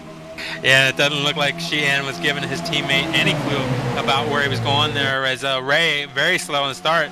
That allows Ottinger to get down on the inside, coming down the back straightaway. Ottinger very strong coming off corner number 2. 21 and John Gorlinski into the wall, as he's going to lose a bunch of positions, at least a dozen positions for the 21. Yeah, he was able to keep straight going down the back straightaway there, kept it up against the wall, and was able to save that car going down the back straightaway. He'll have to get it gathered back up. Tough break for John Gorlinski as Steve Sheehan continues to lead. They're stacking them up for second place. The 05, 21, 29, they're all battling for number 2. Yeah, down the back straightaway. Alfala looks down on the inside of Ottinger, going into corner number 3. Alfala has the preferred line on the inside, but Ottinger fighting strong up on the outside. 91 complete this time by as the 2 looks over the 05 for position number 2. 91 of Byron Daly back there as well, looking over, I believe that's the 81 of Adam Gilliland, side by side for 5th. Yeah, Byron Daly down on the inside of Gilliland and up on the outside. Byron Daly has the preferred line down the back straightaway, and Daly will pick up that spot. Mike Conti and the 81 go at it as well, as Ottinger continues to hold off Ray Alfala for position number 2. We come by this time, 92 complete. Conte had trouble early on. He got collected up in the spin down the back straightaway. He's done a great job getting himself back up in the top 10. He can see Alfala about 4 cars up in front of him. He needs to get up in front of Alfala if he wants to have a shot at this championship. Remember, he's 11 points behind Alfala right now, and really the only car within striking distance. Tyler Hudson moves up a spot, moves past Patrick Baldwin to go into position number 8. As you look at the number 5 of Mike Conti, battling the 81 of Adam Gilliland, the 01, as I just mentioned, is creeping into that picture. Yeah, Hudson right behind the 5 car of Conti right now. Conti kind of settling in. He's a little bit better going into corner number 1 than Gilliland is. Gilliland strong coming off of corner number 2. That doesn't allow Conti to have a chance, as Conti does look to the inside coming down to 3. Conti looking to make something happen on the gsracing.net, number 81 of Adam Gilliland for position at number 6. As you ride on the roof of Mike Conti, the second place point man in the NASCAR iRacing.com Series World Championship. Yeah, Conti not able to make anything happen on that lap. He's got to be careful when he does make a move. He's going to make a strong move because he's got Tyler Hudson breathing down his neck now, coming down the back straightaway. Hudson looking to make up a spot on the number 5. That is the battle for 7th place as Conti tries to hold on to it and tries to close in on Adam Gilliland in turn for that position. Status quo up in front. Steve Sheehan leads by a half second over Ottinger. Everybody kind of single file. Maybe, Tim, they're deciding to put some laps on this race right now. Working lap number 96. About 4 laps to go next time by to the halfway point. So they need to do a lot of laps here, and they got a long way to go in this race yet. Maybe they're trying to understand that right now and put some laps in on this race. Tyler Hudson nearly loses control, as does the 47 of Overland. That car was pointed towards the infield. He's going to let Brian Schoenberg pick up one spot here in car number 55. As just behind them, I believe I saw a side-by-side battle between the 9 and 99. There's a whole lot of 9s there for 14th. Yep, your French connection, the 99 car of Cyril Nussbaum down to the inside of the 9 car, Thomas Hazard. That's a battle for the 15th position right now. Hazard, that's actually a battle for the 14th spot. Hazard has it. Nussbaum wants it. Coming off of corner number 4. Nussbaum down the inside, but Hazard has the momentum. The Mason Baker Designs Tim's Corner Motorsports number 99 looking to pick up a spot. The 9 is going to take it, though, from the number 99 of Cyril Nussbaum. The Jarrett Crawford number 83 is also there for position, as is the 1 of Marcus Lindsay. Great run off 2 for Cyril Nussbaum. Nussbaum really strong right now. He's got the A3 car almost in the back. I'm going in the corner right there. They have to check up. There's actually a lot of braking that goes on into these corners. These cars very heavy, about 3,500 pounds, 3,400 pounds as they go into the corners. You know, that's a lot of weight you got to get stopped as they're going down into these corners at about 200 mile an hour. 1 on the inside of Marcus Lindsay, nearly loses control of that car. The Sea Giraffe of Josh Connors going to pick up a spot. Here comes 33 and 42. They're each going to try to pick up a spot on the 1 of Marcus Lindsay. Very close call for the 1 of Marcus Lindsay. Yeah, when that happens, he's got to be really careful about his rear tires. You can get the rear tires overheated, and that just creates problems. Your car gets very loose, and you have to really calm down for a couple of laps to let those tires cool down before you get hooked back up. So now the Simplex Media Solutions number 33 on the outside of the number 1 of Marcus Lindsay for the spot. Here comes 42 of Dylan Duval looking to make things interesting for position number 18.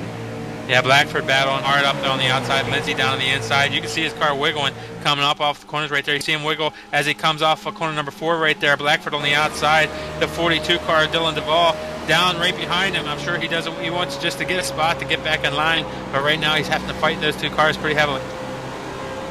We are halfway. 100 down, 100 to go as we race on lap 101 of 200. Action all over this racetrack. 99 and 9 continue to go at it for position number 14. Steve Sheehan has about a 7/10 of a second lead over Nick Ottinger. Status quo right there. Alfala right on the tail of Ottinger.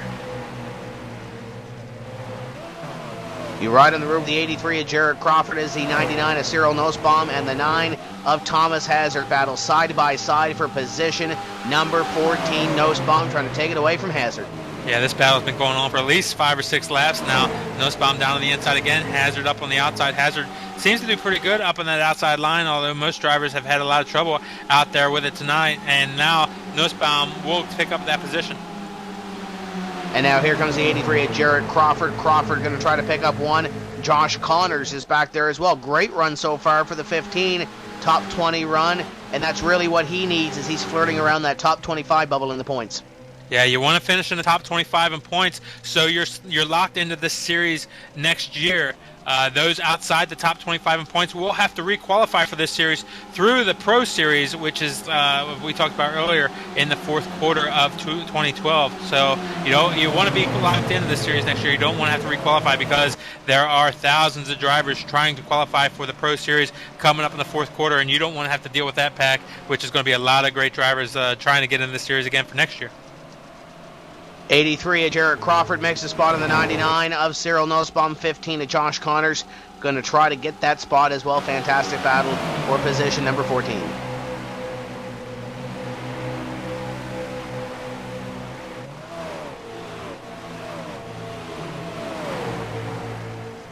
55 car, your pole sitter, just moved his way into the top 10. That's Brian Schoenberg, qualified on the pole. Obviously, he moves up in the top 10, right behind Michael Conte and right ahead of Chris Overland. And there's your J Show Motorsports teammates, 5:55.47, running in 9th, 10th, and 11th place right now on lap 106. Steve Sheehan continues to lead. It's a second now between your top two, but Nick Ottinger has company. Ray Alfala is there. Yeah, Alfala's been following Ottinger now for about 5 or 6 laps, and he is right there. Ottinger pretty strong. Alfala not able to do a whole lot with him, and Ottinger running a really good line right now. What Alfala is dealing with right now is a lot of aero issues. With Ottinger holding a good steady line and being very quick, and only really one line around the bottom of the track with the car Ray Alfala, he's getting a lot of air off of the back of that 05 car, and he's not able to get the downforce on that car, and that's why he's struggling right now. He may be a lot faster than Ottinger is, but because of the aero effect on his car, he's not able to make a pass right now. So the two of Alfala trying to take away that spot. 107 completed here, and as they battle, looks like Kevin King may be reeling these guys in back there in car number 29. So watch for the 29 to close in on this battle for second. King 1.7 seconds behind your race leader right now, about 0.4 of a second behind Ray Alfala, so we'll have to keep an eye on King. King looking very strong all race long here as he's made his way up through traffic several times. King running in 4th position right now. And completing your top 5 here is Byron Daly in the number 91. Great run for Byron Daly. He stayed out on a couple of cautions to get some track position. It looks like that's played out well for the 91 of Daly. He runs in position number 5 with Adam Gilliland about 3 car lengths back. Yeah, Gilliland qualified in the first quarter of 2012 for the 2012 Pro Series. That allows him to try to qualify for these races through the rest of the season. When there are not qualified drivers, when there's open spots, he can take up one of those spots. And he's doing a really good job in that race in 6th position right now. Watching the 5 of Mike Conti, 47 of Chris Overland, and the 72 of Josh Berry. Berry on the inside of the number 5 of Mike Conti. That's the battle for position number 11 as they work through corner number 2 and down the back straightaway. Berry takes a wide exit to corner number 2. He will take the spot away. Yeah, Conte kind of lifts right there. Barry was squeezing him right there, and Barry had the preferred line and was going to make sure that he had that position going in the corner number 3, so Conte backed out to just let that position go. Conte right now second in points, and he's got to think about the big picture. Thinking about the big picture right now in the standings, trying to get up into that top 25 for some of these drivers. Some of these drivers trying to win $10,500 in this juncture of the season. You ride on the roof with Josh Berry, looking up at the 47 of Chris Overland. That is P10. Yeah, Overland started in the second position in this race, and right now finds himself in the top 10 right there in 10th position. Josh Berry looking to make his way in the top 10. Looks like the leader is coming up to put a lap on Patrick Fogel in the number 51. Check that, he's already done that in the number 51 car. So Steve Sheehan leads and starting to put some of these slower traffic 1 lap down. Yeah, Fogel, a lot of damage from that last incident. He's suffering out there right now. Probably has a lot of damage yet to be fixed, and waiting for those caution flags to come. Right now, a lap down. He's going to try to pick up some lucky dogs and get that damage fixed as the race goes on. Steve Sheehan, the Spy Optic Chevrolet, now leads by 1.5 seconds over Nick Ottinger, Ray Alfala, Kevin King, and Byron Daly. Your top 5: Gilliland, Baldwin, Hudson, Schoenberg, and Overland. Yeah, finally putting some laps on the board now. 113 working as we come by. We'll start working 114 this time by.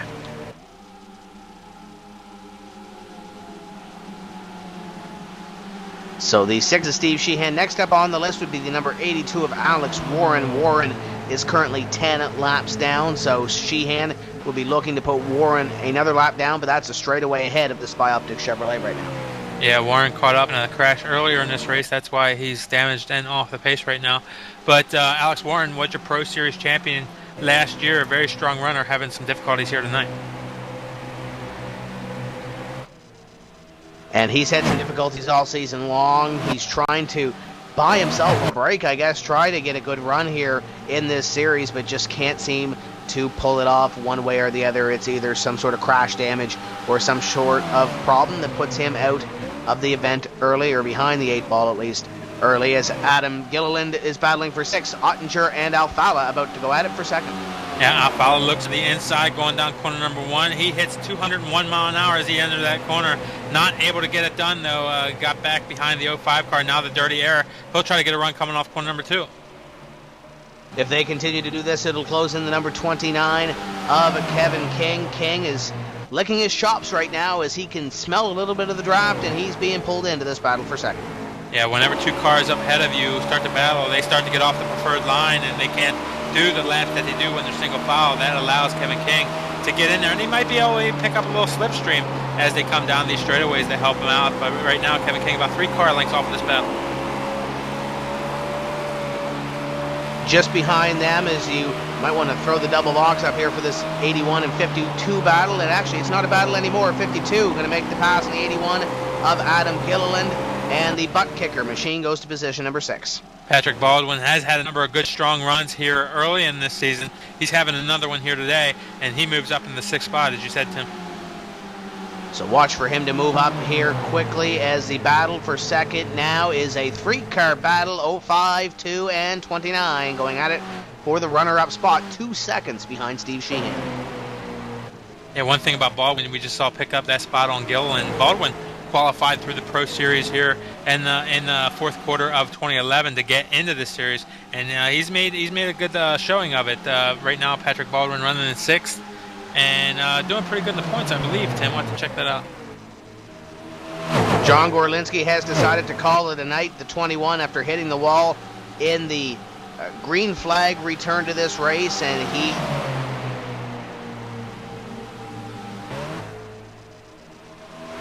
is going to call it a night with John Gorlinski.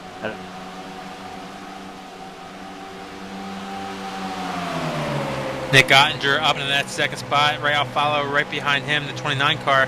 All 3 of those cars grouped together right there. That's 2nd through 4th position now coming off of corner number 2. Alfala very close to Ottinger as they go down the back straightaway.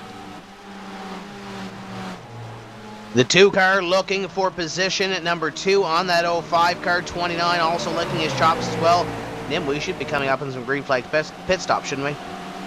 Well, I believe they can go about 50 to 55 laps on fuel. Tires should be pretty decent also, but green flag pit stops should be coming up here in about 10 laps or so. And the field should be coming up on some lap cars as well. Steve Sheehan is closing in on the 77 of Andrew Fayash III, as he just put Chris Main and Alex Warren a lap down. So that means that the 3 cars battling for 2nd should be catching the 82 and 38 cars momentarily. You were talking about pit stops earlier there, Tim. If they can make it to, they need to make it to 145 to be able to make it on one more stop from here. But that's going to be a stretch, I think. So we'll look for some cars to make it to lap 145. They'll be able to go the rest of the way on fuel, but I'm not sure anybody's going to be able to make it that far. Yeah, I think a lot of these leaders came down under the last caution flag around lap number 85 or so. So if that's the case, these guys should be able to put it around lap number 135 or so. It's going to be closer, some of those guys, as Warren moves out the racetrack and lets the 2nd, 3rd, and 4th place car go. What that does, Tim, if you're looking at that strategy, if you know you can't make it and on one more stop, you might want to split the segments and take on tires a little bit earlier, and instead of going 40 laps or 50 laps on tires, you might decide to go only 35 or 40 laps on tires, and that will allow you to have fresher tires for the run to the finish. But those guys are counting on green flag the rest of the way. That will be an advantage if everybody has to make 2 stops to cut those segments equally. Steve Sheehan right now, I'm sure he's not thinking of tire strategy or fuel conservation. He might be thinking fuel conservation at this point, but 2.2 seconds in front of your leader, or is your leader, by Nick Ottinger, Ray Alfala, Kevin King, 2nd, 3rd, and 4th place. This time by 124 completed. Next time by just 75 to go. Ottinger running right up against the wall as he's exiting these corners. He's going as fast as he can. He's getting all he can out of that car right now. Alfala trying to get by, but he's got nothing for him. He's battling those aero effects that we talked about earlier. Kevin King right there, not able to get much closer. You see Alfala as he goes up the track right there. He's trying to get some clean air and get a good run off of corner number 2. As they come off corner number 2, Ottinger very strong. Alfala not able to get a run. Looking at the number 72 with Josh Berry as he battles with the 47 of Chris Overland. That's for position number 10 just behind them. Conti looks like he's going to put a lap traffic behind as here comes the battle for third. Looks like Ray got a little bit sideways going around corner number 1 and 2 right there. That allowed the 29 car of Kevin King to get under him, and King picks up that third position coming off corner number 2 down the back straightaway. So lap 126 comes to a close with Ray Alfala in position number 4, King in third, and Nick Ottinger now in position number 2nd, or still in position number 2nd, and Kevin King following him, trying to get position number 2 away. Yeah, King, we'll see if he can do anything with Ottinger now. He's in that air, and Ray Alfala is kind of falling back just a little bit, maybe trying to cool down those tires a little bit, but Ray still running strong, and he's losing a little bit of distance right now, so maybe Ray used up those tires trying to take it to Ottinger. Battle for 5th beginning to heat up, as well as the 52 of Patrick Baldwin is closed in to the 91 of Byron Daly. That's going to be a battle for 5th here in the next couple of laps as the 52 has tracked down the number 91. 52, as we said earlier, very strong all season long. Daly, as we said earlier, very strong all season long also, but unable to get those finishing position that he looks for. Both those guys having a really good run tonight in the 5th and 6th spot. 72 has got past the 47 of Chris Overland, but they have company now in the 01 of Tyler Hudson. Hudson is there looking to make a pass as the 7 comes off pit road at Chad Coleman. Yeah, the 47 car closes in and looks to the inside of the 72, going into 3, not able to make it happen. He'll get back in line as those cars go single file. 29 looking for 2nd place on the 05, and he's got it now. Kevin King moves to position number 2. Ottinger back to 3rd. Ray Alfala runs in position number 4 as Byron Daly still has his hands full with the 52 of Patrick Baldwin for 5th. We'll see if Kevin has anything for Steve Sheehan now. Right now, there's a 3.041 second lead that Sheehan has over King the last time by the start-finish line. This time, we'll see if Kevin is able to shrink that lead. Maybe it's not fair this lap because they were battling. He was battling for position that lap, but 3.194 seconds that time by. So Sheehan stretching out just a little bit right now. 3.1 seconds is pretty good lead right now at this stage of the race, Tim. Definitely putting on a show out in front. His car number 6 is the 77 of Andrew Fayash. The 3rd looks like he's just come off pit road in that car. He's multiple laps down already. As you look at a couple of replays here, as you look at the pass for 29.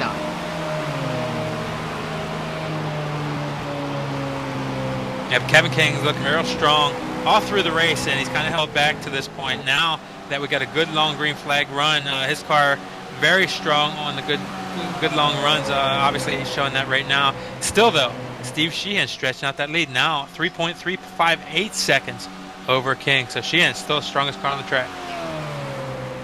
We should be seeing some pit stops here, I do believe, Nim, within the next 10 laps or so as we work lap number 133 of 200.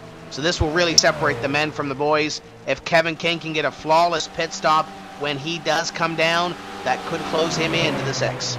Yep, remember, lap 145 is the key lap. If they can get to 145, they can go the rest of the way. I still don't believe, as you don't, Tim, as anybody's going to make it there. But, we're closing in on there. We're getting closer to that. So we'll see if somebody stretches it. We could see some strategy playing out here at Charlotte. 134 being worked on the board as the battle continues to rage on for position number 5. Patrick Baldwin and Byron Daly as the butt kicker machine looks over the number 91 for P5. We see Alec Warren. He's suffering, though. He's back in the pack right now. He'll be the first car making his way down to the pit stop. So we got a couple cars making their way to pit road. There's a couple cars back in the back, though. We'll see how any leaders.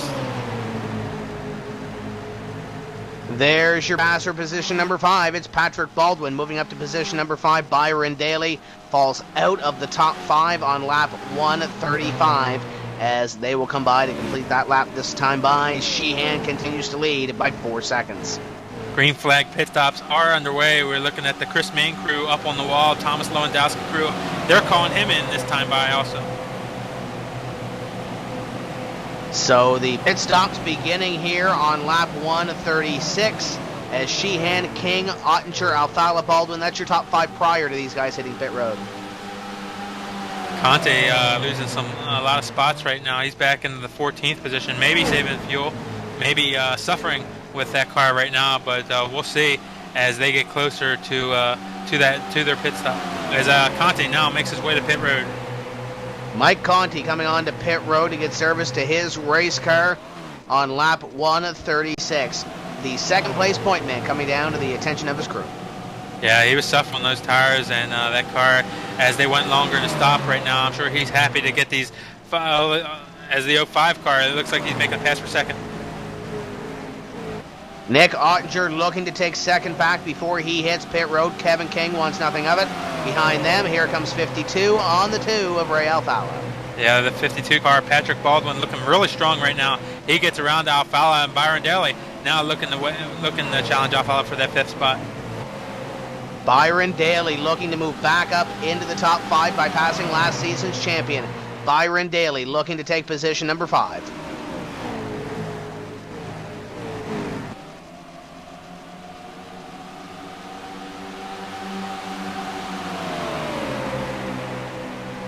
Looks like Ottinger now challenging down in corner number 1. He's not there this time, but Patrick Baldwin reeling him in right now. Alfala looking really good through the center of that corner, but still single file as they go down the back straightaway.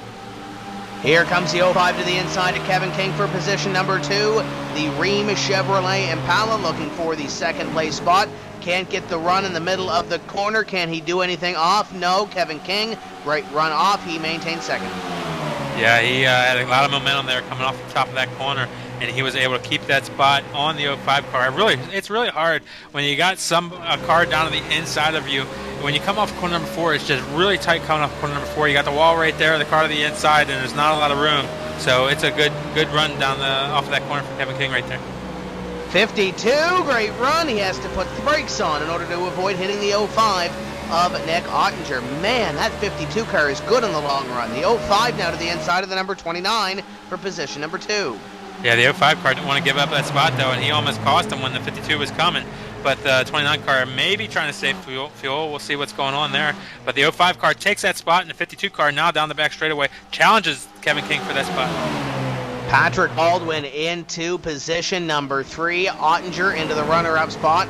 All happening 6 seconds behind Steve Sheehan in the number 6 as we wrap up lap 141.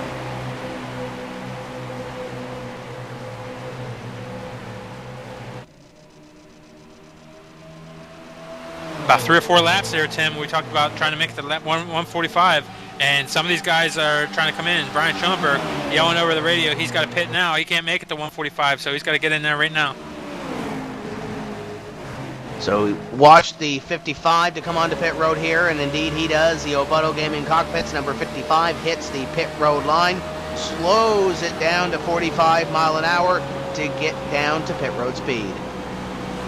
Yeah, a number of these cars may even be able to make it from here, as they pitted about lap 80 something or so. So maybe a lot of these guys will be able to make them here. So this last pit stops may be their last pit stops. And we see your leader, Steve Sheehan, on pit road.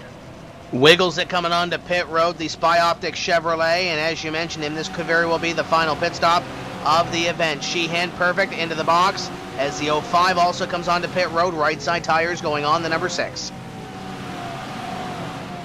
Cyril Nussbaum's crew up on the wall, Hazard pitting, Tyler Hudson pitting, Connor McKenzie heading to pit road. So a lot of cars heading to pit road. Charles Cosper and Jared Crawford also head down pit road.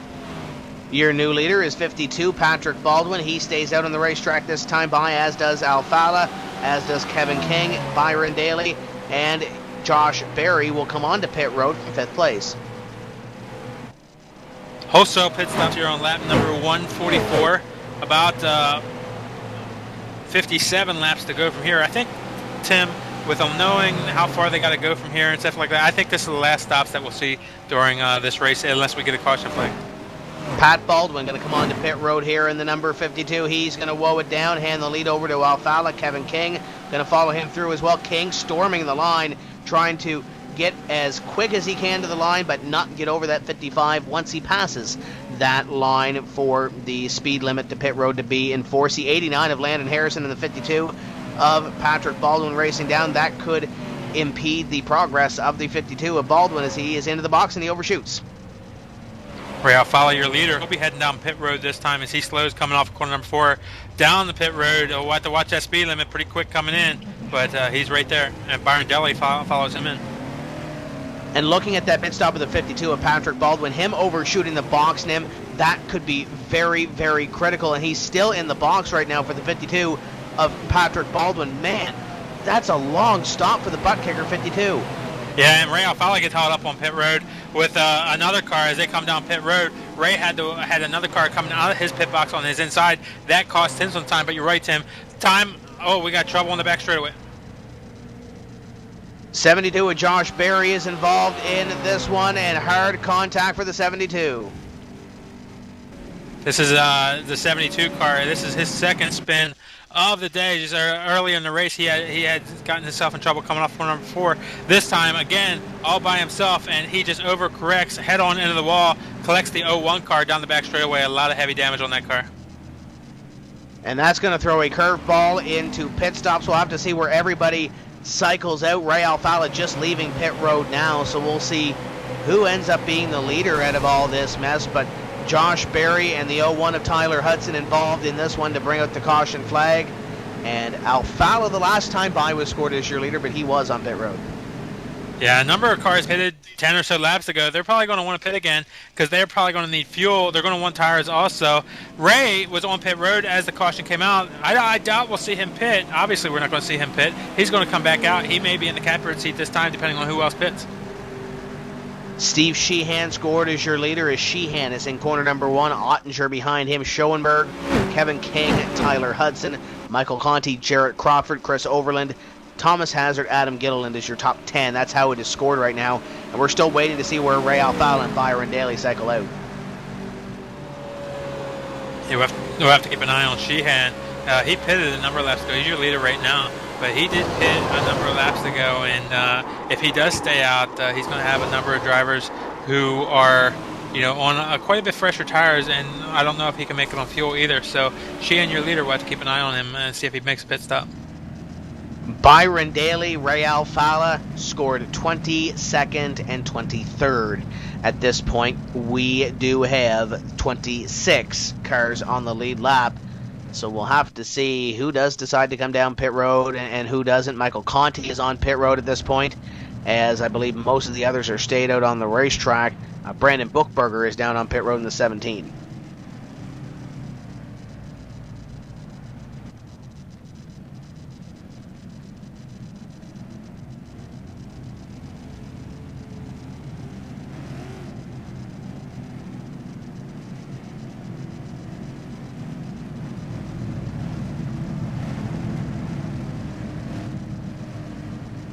So going into corner number 3 right now, the 6 of Steve Sheehan is on the apron.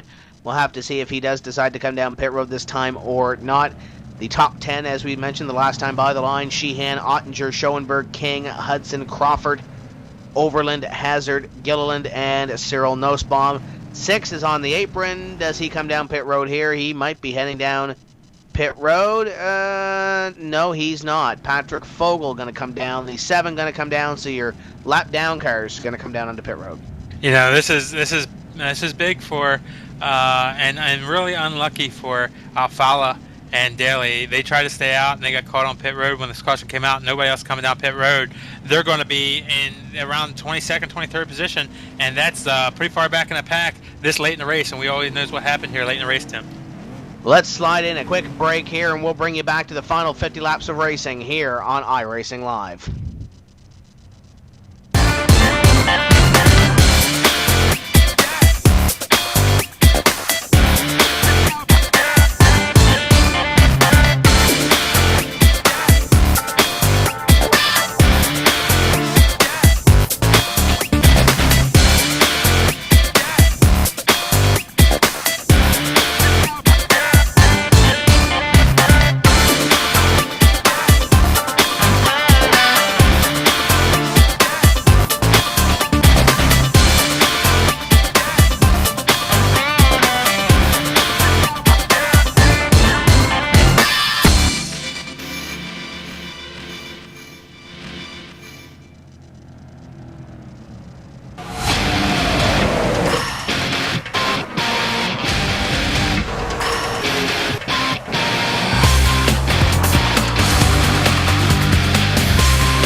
Welcome back to iRacing Live in the NASCAR iRacing.com Series World Championship. Steve Sheehan is your leader. Lights are out atop the pace car. Couple of wave arounds here, and Brad Davies will receive the I-Dog. Davies will be in 27th, back on the lead lap. Yeah, after the caution flag, green flag pit stops, and everything, Sheehan in the catbird seat right now. Ottinger, really strong all race long. He's right there also. He's second position. Schoenberg, who was your pole sitter in this race, he finds himself up in a good spot through pit strategy and such. He's back up in the third spot. Kevin King, strong all race long. He's right there. But your big losers, as we said earlier, Byron Daly and Ray Alfalo, they are back 22nd, 23rd, and they got a long way to go to make it through this field, and only 50 laps to do it. Yeah, you see Schoenberg there in position number 3. This is just exactly what the doctor ordered for Schoenberg. Get back in position to have a shot at winning the event here this evening with your brand new team, J-Show Motorsports. And with 49 laps to go when we hit the line, Schoenberg still in contention for this victory. Yeah, he definitely is. I don't know if he's shown the muscle to compete with Steve and Nick right now, though. But he's had pit stops. He's had a chance to adjust. And we'll see if he can't bring it to him as the pace car leaves the track and we get to go green here with 50 laps to go. Green flag flies. Great start for Sheehan. Ottinger finds himself in second. Here comes Kevin King. On the outside is Schoenberg looking for position number 3. Kevin King trying to take it away. Schoenberg has the spot. Yep, Schoenberg will pick up that spot down the back straightaway. Tyler Hudson. Lee looks to pick up the spot on the 9 car Hazard and on the 83 car as he goes in corner number 3. 83 and 01 side by side. The 9 car of Thomas Hazard also in this battle. King to the inside of Schoenberg for position number 3. Looks like Kevin King has the spot. Yeah, King picks up that spot. He'll look to make his challenge for second place right now as Hazard looks to the inside of the 83 car around corner number 2 and down the back straightaway. You look back from the rear deck of Tyler Hudson to the 83 and the 9 cars, Jared Crawford and Thomas Hazard. And the 99 of Cyril Nussbaum in the top 10 as well. 99 runs an 8. Yeah, real good run for the 99 car of Cyril Nussbaum. 46 car of Carson McClellan. This is the first time we've called his name all night long. Right behind him, side-by-side battle with Adam Gilliland and the 47 car of Chris Overland. Fantastic battle here. 47, 81, 46. Carson McClellan, as we mentioned, first time we've really called his name out all night long. McClellan into the top 10 and looking for a little bit more in the 46 car. 47 car dives way too hard down in corner number 3. He washes up the track and he'll lose that spot to Gilliland, and now he's got Blackford dead as inside. Blackford on the inside looking to pick up a spot. Another one of those drivers that's really had tough luck this season. The 33 looking for a top 10 run here. Yeah, he has had a lot of tough luck all season long and a lot of wrecked race cars in that stable, but right now working to get into that top 10, running in 12th spot. Drivers working their way to the front of the field in the final quarter of this race. We are coming up on just a few laps left. 9 and 83 continue to go side by side for position number 7 and 6. Yeah, Hazard down to the inside. The 83 car working really well up on that outside line right now. Maybe Hazard has a little bit older tires right now. Down the inside line, he should be able to have the 83 car and to pick up that spot. But the 83 car up working really strong on that outside line. And the 99 and 46 cars looking on behind them. Cyril Nussbaum and Carson McClellan trying to make a pass should something happen to those two drivers in front of them. The 9 of Hazard trying to take away the 6th place position from the 83. Hazard gets a bit of a jump going down in corner number 1, but the 83 car is right there. He'll have the momentum going down the back straightaway, still side by side for those spots. And it closes in the 99. Here comes the Mason Baker Designs 99 of Cyril Nussbaum looking to make something happen here to try to get himself up into the top 6 as 99 underneath now the 83, or trying to get underneath the 83 as they had a great run off the corner. Jared Crawford's going to take that spot. Yeah, they'll take that spot. That checks up the whole line behind them. The 81 car of Adam Gilliland, he was racing with McClellan coming off through 3 and 4 right there. Those guys very close as Gilliland gets very loose coming off of corner number 2. Here comes the 5 of Mike Conti. He picks up 1 on Josh Connors and looking at the number 1 of Marcus Lindsay for a spot as well. Mike Conti needs to move here in the second half of the race as he nearly moved into the back of the 33. Yeah, Lindsay picking up a spot on Blackford around the outside, going through corner number 1 and 2. Conte getting held up a little bit there as Hazard now working the outside around Gillen, just up ahead of that battle. 9 and 81 side by side for a spot, and that is position number 10, and it goes to Adam Gilliland. As the 5 and 33 in the wall. Yeah, 33. This is where he always gets himself in trouble right there. He was going down the back straightaway. He had Conte to his inside, but didn't want to give up that spot, and that got himself a little bit of contact with the 5 car, and up in the fence he went. 15 and 52 are side by side. The Sea Giraffe, Josh Connors, and the 52 of Pat Baldwin on the inside. Baldwin looking to pick up a spot here. Baldwin really strong earlier in this race. He fell back quite a ways through pit stop and strategy. Right now he's in the 15th spot, trying to work his way up, probably getting up to the 14th now.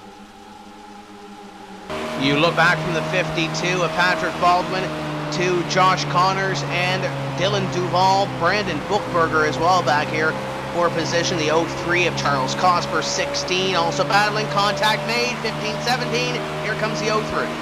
Yeah, banging doors, coming off corner number 2 that time. Everybody saves it. The 15 regains the spot. 03 and 16 are side by side. 33 of Blackford's there. And here comes the 91 of Byron Daly after being mired in this traffic, as he has company the 2 of Ray Alfala back here as well. Yeah, Ray Alfala now struggling in this heavy traffic. Your point leader, he's back currently running in the 22nd position, not able to gain many positions on this green flag run so far. This could be huge for Mike Conti if he can begin to move here, as we are under 40 laps left in this race. 91 and 33, they are side by side. The MC Racing teammates looking to make something happen. Conti 13th right now over the position of Ray Alfala, who's 21st right now, so that's about 8 points. But remember, Ray's already led a couple points, got some bonus points for leading that lap. So it's still Conte, a little bit of advantage right now over Alfala. You look back from the 91 of Byron Daly to the 2 of Ray Alfala and the 33 of Charles Cosper. They go side by side for position on 163. 163 completed right here.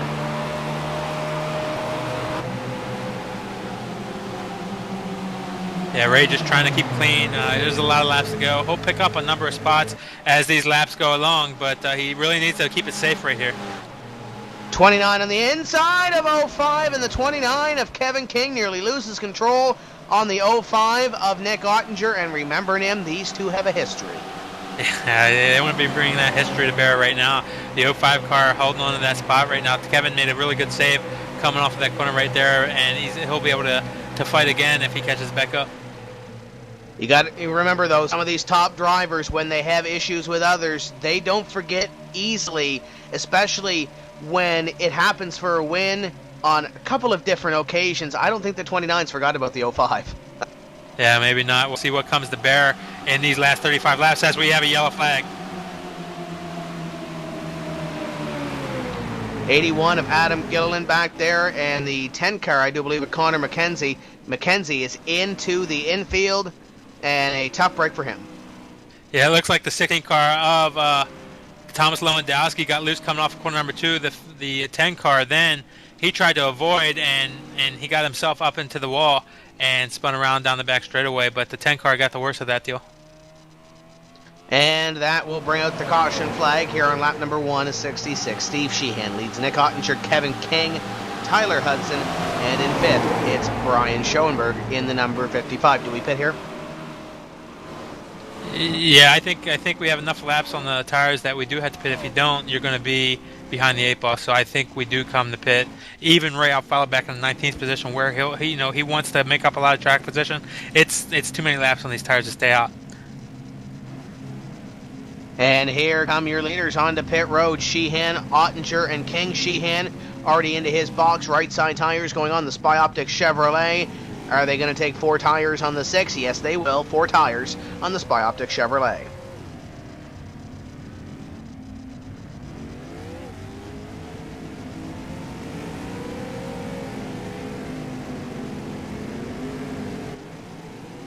'91, Byron Daly going to win this race off pit road. I believe he will. Byron Daly going to win this race off pit road. He may have taken 2. Yes, he did. 2 tires in the number 91. Yeah, that's a big strategy risk here late in the race. Byron was running up there in the top five, maybe top 6, but that's a pretty good strategy.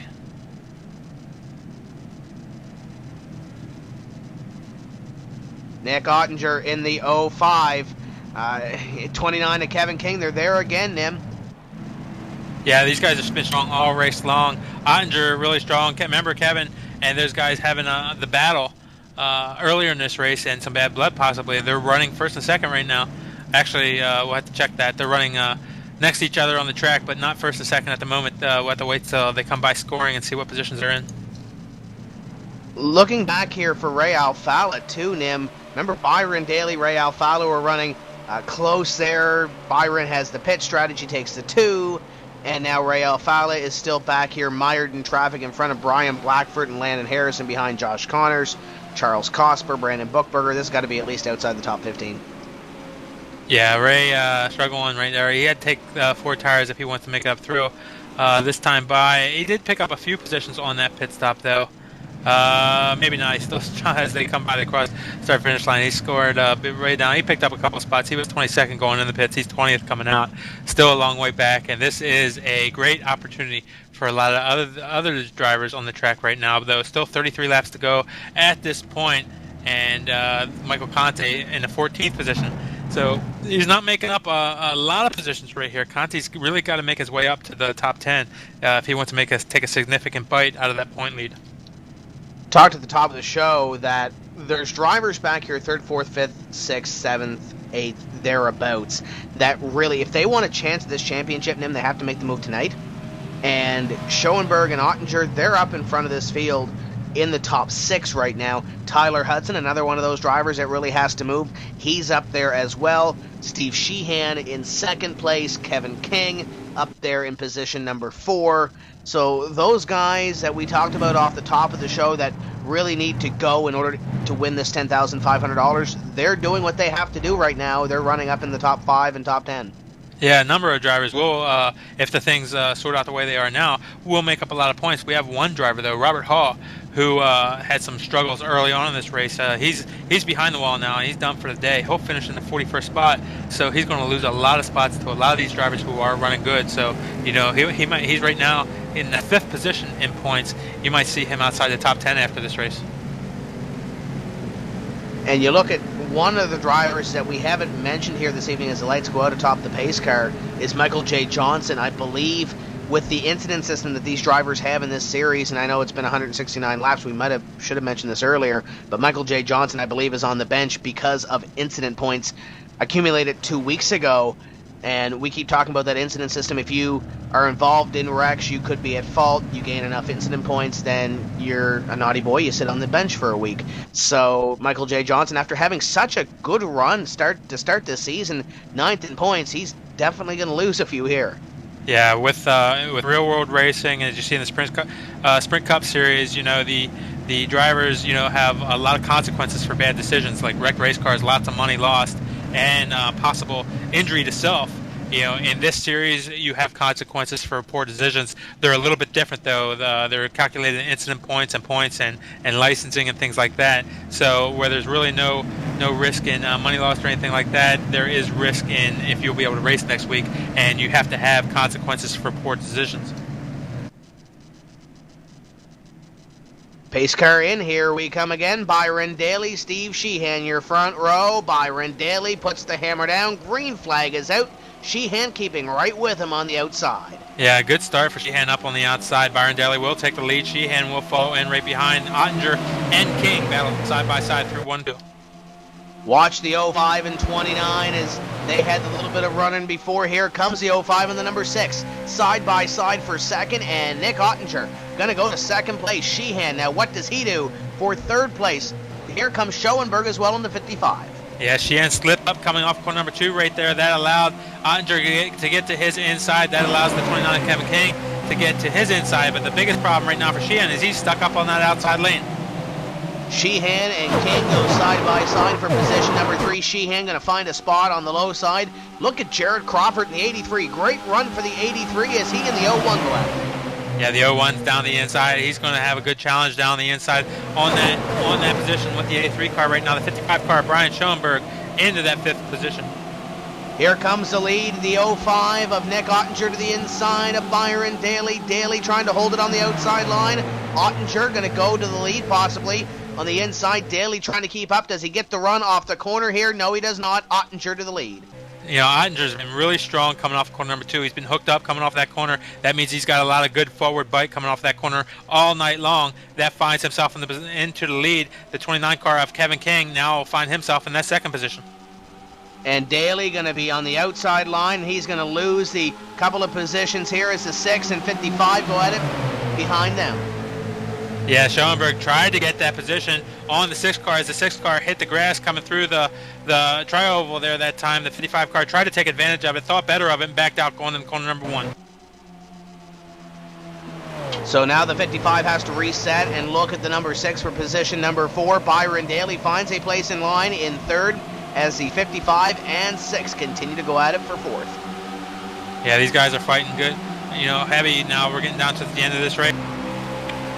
25 laps to go in 2 laps. So, and the 55 car got in the 6th, and she hit around.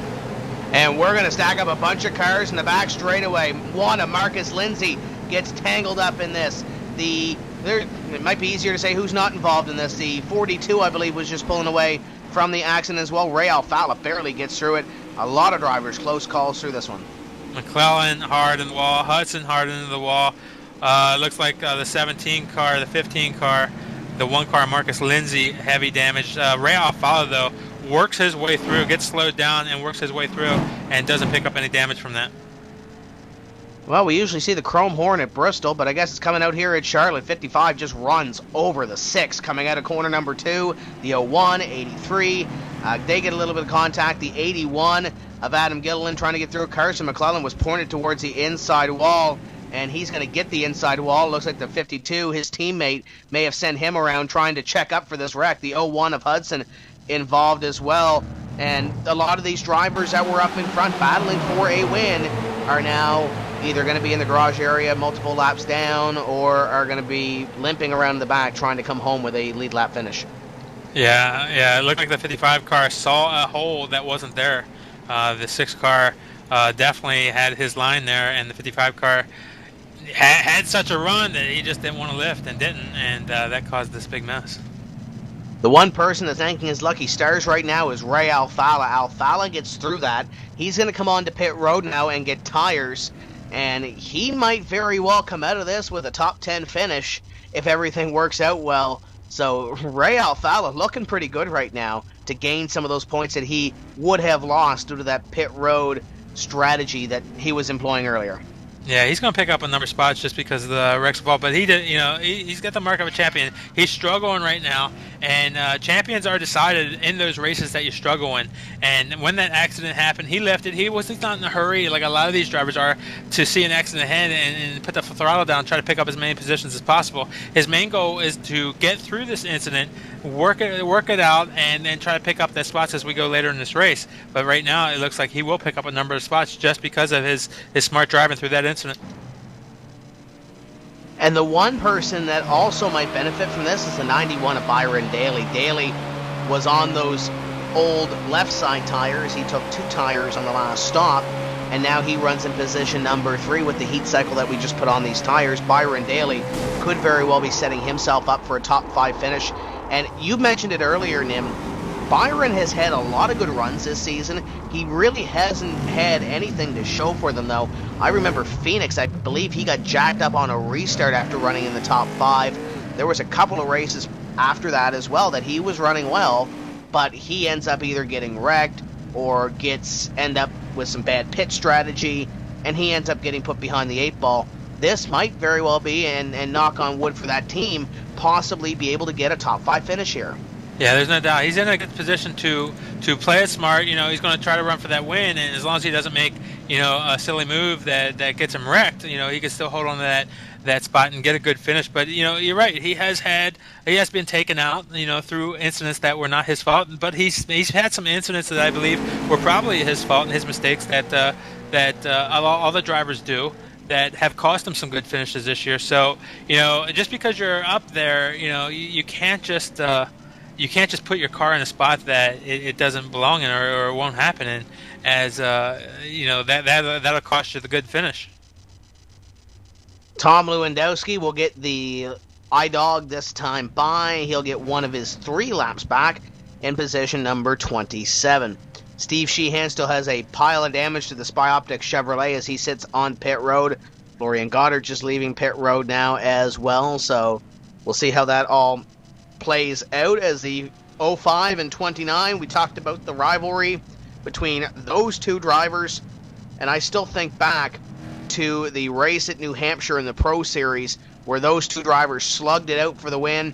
The caution flag came out, and it was literally a photo finish. They had to go back to where the sim last scored the caution with all those loops around the racetrack, and it was the 05 of Ottinger getting the win. So maybe we'll see a rivalry renewed here between the 05 and 29. We've already seen a couple of sparks flying here earlier in this event. Yeah, we'll light out on the pace car. We'll have 22 laps to go from here. Hopefully we can finish this under the green flag. And Ottinger really strong right now, and he is strong as we go through the long green flag runs. Kevin King also strong, but those two cars kind of fall off towards the end. We don't have that far to go this time. Only 22 laps to go from here, so both these cars should be strong. We got the unknown right now, Byron Daly, who hasn't been up this far. He was up a little bit earlier in the race, but that was on older tires. Right now, he's up there, and he's got a little bit better chance. Schoenberg right behind him, the 83 car of Jared Crawford in the top 5. So a lot of unknowns right behind Ottinger and King. And just a couple of notes here. The 10th and 12th place drivers, Michael Conti and Ray Alfala. So your 2 points championship contenders are lining up nose to tail. And just looking at your top 5, as you mentioned that, Nim, 5 different teams amongst sim racing running in the top 5. You got Gale Force leading Sim Chassis, MCR. You have J-Show and TBD Motorsports, another new team, in 5th place. And JRM looking for the first JRM car. I believe that might be Ray Alfala back there in position number 12. So a couple of the young teams, the smaller teams getting a big boost here. Green flag flies for Gale Force Racing's Nick Ottinger. Ottinger gets about 4 or 5 car length jump on the 29 car of Kevin King. Byron Daly ready to challenge King as they go down the corner number 1. Here comes Byron Daly on the number 29. Kevin King, Schoenberg to 4th. And the 83 has his hands completely full with the 52. Here comes 52, maybe crossover with the butt kicker machine for Patrick Baldwin. Chris Overland battling with Michael Conti right behind them, side by side with Overland and Conti coming off corner number 2. And you'll see only 2 car lengths back of Conti. That's Ray Alfala. So Conti really going to have to make some headway through this field if he's going to pick up any points on Alfala tonight. Conti and Oberlin side by side. Alfala going to try to fill that hole. He will. The Pro Geek Consulting Chevrolet looking on the number 5. Your championship contenders are now side by side. Yeah, Alfala looking really strong right now. He was hot. He was hooked up coming off of corner number 2 right there. The 5 car up on the outside. Nothing he can do as Alfala goes by down the front straightaway. So Ray Alfala moves up a spot, and now he sets his sights on what could be a very pivotal top 5 finish in this series. The 83 and 52 stand between Ray Alfala and a top 5 run. Alfala looks down to the inside of Patrick Baldwin. Going in corner number 3, we got a battle for 3rd place upside 55 car and Byron Daly side by side. Alfala picks up that spot, and so does Schoenberg on Daly. So Schoenberg moves up to position number 3. Byron Daly back to position number 4, and here comes Ray. Ray on the inside of Jared Crawford. That is for 5th. Man, Ray is really coming. He must have did something on that pit stop, though. He's got it hooked up, and he is just slicing through this field at the moment. 52 of Pat Baldwin going to make the move on the number 83 of Jared Crawford as well to pick up one more spot to move Crawford back 1. Little slide up from the 52. Going to make it a little bit harder on him as the 83 going to get a little bit of a run off the corner, but the 52 going to be scored in that position at the line. Now here comes the 2 on the 91 side by side for 4th. Hey, Tim, who is Sheehan's teammate, the guy that got wrecked by the 55 car just a few laps ago? That's that 2 car that's coming up through the field. Ray Alfala in 4th. Remember I said that JRM car was in 12th? That's that JRM car I was talking about. We got a yellow flag out. Looks like the 81 car of Adam Gilliland is in trouble on the back straightaway. Tough break for Adam Gilliland, who was running up in the top 10 and moonlighting in the top 5 in this race as well. It looks like he got the car a little bit loose and got into the wall, and I believe the 92 of Casey Malone going to get a little bit of damage on this as well. Yeah, he did. It looked like Adam got between a couple cars right there. Maybe had a little bit of aero effect, got him a little bit loose. He did, almost saved it right there coming off corner number 2, but he spun down the back straight away and got a little bit of damage on that. So we are going to restart this race with less than 15 laps to go. Nick Ottinger leads Kevin King, Brian Schoenberg, Ray Alfala, and Byron Daly, your top 5. And one thing to keep in mind here, Nim, I keep going back to this Pro Series that we had at the end of the season. Are we going to see some pit stops here? No, they're all going to fake, at least in your top 5. Mike Conti's going to come down, though. That's interesting. The 47 is going to come down as well, at Chris Overland. And looks like maybe half of the back half of the field going to come onto pit road as well. That's going to be interesting to watch to see how many laps they have for Mike Conti to come back through. But the one point I want to finish here is that I keep going back to the Pro Series that we had at the end of 2011. Nick Ottinger had a great run in that series. He started off his winning ways in that series by winning at this venue at the Charlotte Motor Speedway for his first victory of that Pro Series season. So Ottinger knows how to win here, but he needs to do it in this Drivers' World Championship. Of course, he already has one win on this season so far. Yeah, Ottinger really good here at Charlotte Motor Speedway. And, obviously he's proven here today. That car really looks impressive coming off of corner number 2. It gets a good bite off of the corner, and that's where he's making most of his passes. But impressive, Tim. Alfala in this last few laps has just been slicing his way through the field. He struggled early on getting through the field. He went from, in that last green flag run we had, he went from the 13th position. Now he's up to 4th, and he would be challenging for this win. And after being back in 22nd position, after the pit stops that went on and the caution flag coming out during those green flag pit stops, he moved up to 20th, I believe, in that little short 10-lap stint that we had.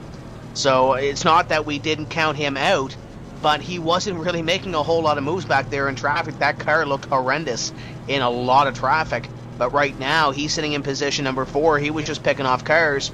So let's say we have 13 laps to go when we go back to green flag racing. The questions are, how many of those laps are going to be green, and how much time is it going to take Ray to possibly get up in the top 3 to second, or maybe even the lead? Well, if he runs like he has in the last few laps, he needs about 4 laps to get to the front, because he was passing about a car a lap. Now, it's going to be quite a bit harder to get up there and get by Ottinger and King in that way, but he's strong and he's looking really good. So don't forget, though, we have Conte and a number of those guys who have fresh tires on, and they're running back right now in about the 15th position. So they got a ways. They can make their way up to the front if we go green from here.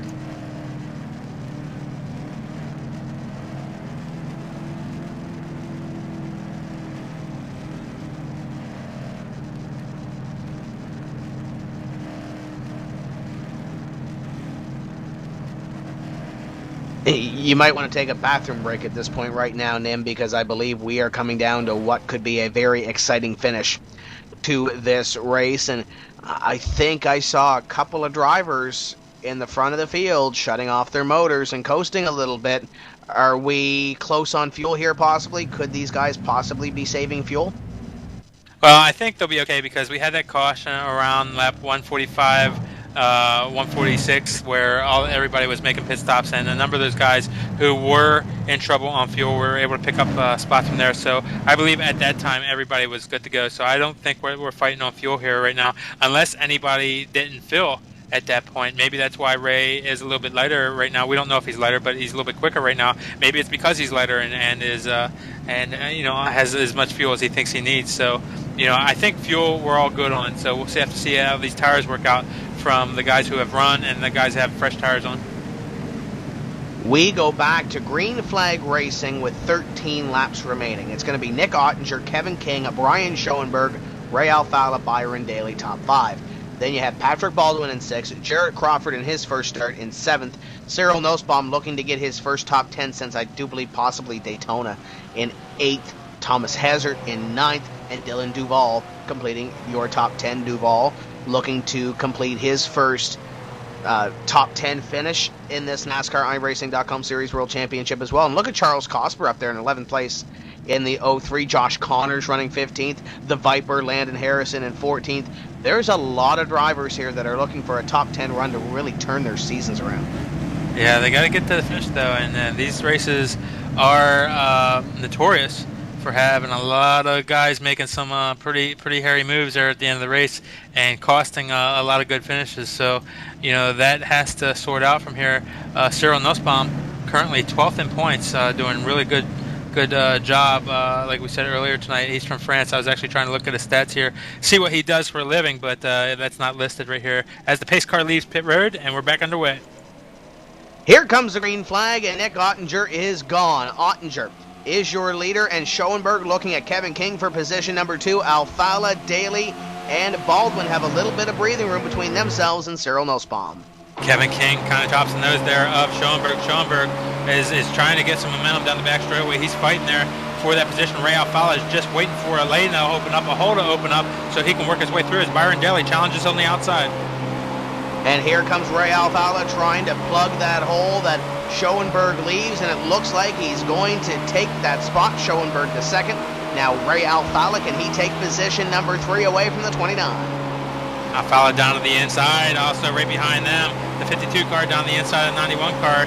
91 car, make sure he stays clean for a good finish. He needs to get that good finish that he's been trying to collect right now, up into that top spot, fighting with the 52 car down the inside. 52 of Pat Baldwin on the inside of Byron Daly for position. Daly trying to take it back, but Baldwin has had a solid car all night long and showing it here. 11 laps to go. The 55 car kind of stretching out a little bit on Alfala right now. The leader, a long way out, the 05 car, Nick Ottinger, a good 12 car lengths over the 55. Now with the 55 in position number 2, and he's never won a race in this series, Nim, do you think he might be thinking that with 10 to go? He wants that win. He's nervous right now. His leg's shaking. He's trying to stay on that throttle, and he's trying to keep it together to the end of this race. He was almost a half-tenth quicker than Nick Ottinger on that last lap. If he can continue to do that, Schoenberg will be there on Ottinger when we get to the white flag if this stays green the rest of the way. So Schoenberg got to continue to hit his marks. Yeah, he's got to deal with that arrow too. So we need green flag runs from here. Lap 191. 9. It was 10 laps to go last time by. It is 9 laps to go this time by. And he cut down the margin just a little bit that time as well, closing in marginally per lap. But you got to keep in mind as well, here comes Ray Alfala in the 2. Alfala closing in as well. Yeah, Ottinger, it's getting closer. Schoenberg's cutting the lead in. He's got about 6 car lengths back into the 05 car of Ottinger.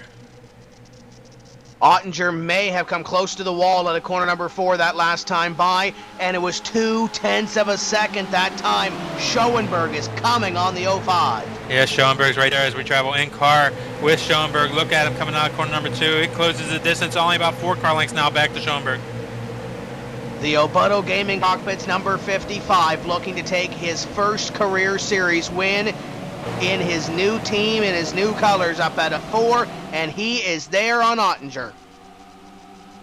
Yeah, 2 car lengths now separate. He's going to be there with just a few laps to go right now. The 55 car right there in corner number 1.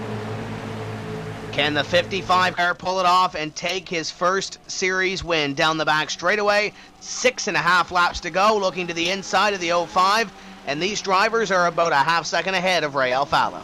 There's no holding back now. You want to try to take this lead as soon as you can, because no matter what happens behind you, if that yellow comes out, the race is going to be over. So right now, he needs to get it going, and he needs to, as you're looking through the rear bumper back to the 55 car, he needs to get it done now.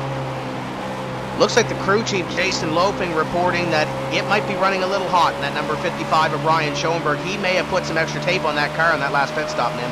Yeah, he did something on that last pit stop. And he's definitely going up like this with the 80 car. Vinny Sansone has a blown motor going down the back straightaway. Brian Schoenberg trying to hold on to the motor as Ottinger nearly got into the wall off corner number 4. The Ream Chevrolet trying to hold on to this victory. 5 laps remaining. 5 laps to go, he's right there, and what he's fighting now is that aero effect. He's getting a lot of aero push from Ottinger's car. Ottinger doing a great job, and he did a great job earlier in this race where he just holds his line, he keeps a good line, and that makes it hard for the car behind to get any downforce to make a bid on him. Oh, there he goes. He blows up. Brian Schoenberg is on the pit road, and it didn't end up sticking for Schoenberg. What a tough break for the 55.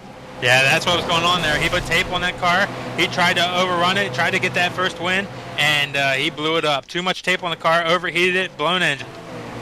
So Nick Ottinger now leads, and he has a comfortable 0.8 of a second lead on Ray Alfalla, Kevin King, Patrick Baldwin, and Byron Daly, your top 5. This time by 3 laps to go. Ottinger has a commanding lead over Ray Alfalla, Kevin King, Patrick Baldwin, and Brian Daly up in the top 5, looking to get that good finish. And look who's in 6th, Cyril Nussbaum. The French Connection runs in 6th, looking for his first career top 5 in the series. Cyril Nussbaum currently 12th in points. This will help move him up into those paying positions. He's in 12th. They do pay the top 12 here, so he's looking to collect some more money, get up higher in those points. This is going to get exciting. Your battle for 3rd is heating up with 2 to go this time by King, Baldwin, Daly, and Nussbaum, all under a blanket for that spot. 2 to go. 2 to go, everybody single file this time by. Nobody making a challenge right here. Now Patrick Baldwin looking to challenge on Kevin King. King gets a better run coming off corner number 2. Down the back straightaway, Nick Ottinger leads by 0.7 of a second. The battle is for 2nd, 3rd, 4th, 5th, and 6th. As these guys go at it, one small mistake going to cost them many positions. White flag flies for Ottinger. Your battle is for the 3rd position. 29 has it, the 52 wants it. 52 trying to get a little bit better through the center of the corner, but the 29 car is right there, not allowing them to get a run. Down the back straightaway for the final time, Nick Ottinger in the Rheem Chevrolet Impala, going to attempt to win his 2nd race of the NASCAR iRacing.com Series World Championship season. It's all Nick Ottinger. The Gale Force Sim Racing Rheem Chevrolet comes to victory at the Charlotte Motor Speedway in the 300-mile event. Ray Alfalla in 2nd, Kevin King, Patrick Baldwin, Byron Daly, great run for the 91. Cyril Nussbaum in 6th, Michael Conti 7th, Dylan Duval with his first top 10 finish, Thomas Hazard, and Jarrett Crawford complete your top 10. Yeah, really good finish there to the end. Ottinger takes a commanding lead. Schoenberg tried to take it all, but in the end it wound up costing him a lot of points. Schoenberg will bring it home in the 26th position. And it looks like the 03 of Charles Cosper has been called to the NiSWC trailer after the race. I'm not sure what that was about, but there must have been something going on around P21. Charles Cosper in the 03 has been called to meet with the officials following the event. Yeah, there was definitely an incident out there where he wasn't happy about, so they'll talk about that and get it sorted out. So your winner is the 05 of Nick Ottinger. Ottinger will celebrate on the front straightaway, and we will return in just a few moments' time. Your top 5 finishers we will talk to from the Charlotte Motor Speedway. The NASCAR iRacing.com Series World Championship on iRacing Live returns after this.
Welcome back to round number 8 of the NASCAR iRacing.com Series World Championship, the post-race show from the Charlotte Motor Speedway. After 200 laps, your winner is car 05, the Rheem Chevrolet Impala of Nick Ottinger, and Nim Cross is down in victory lane.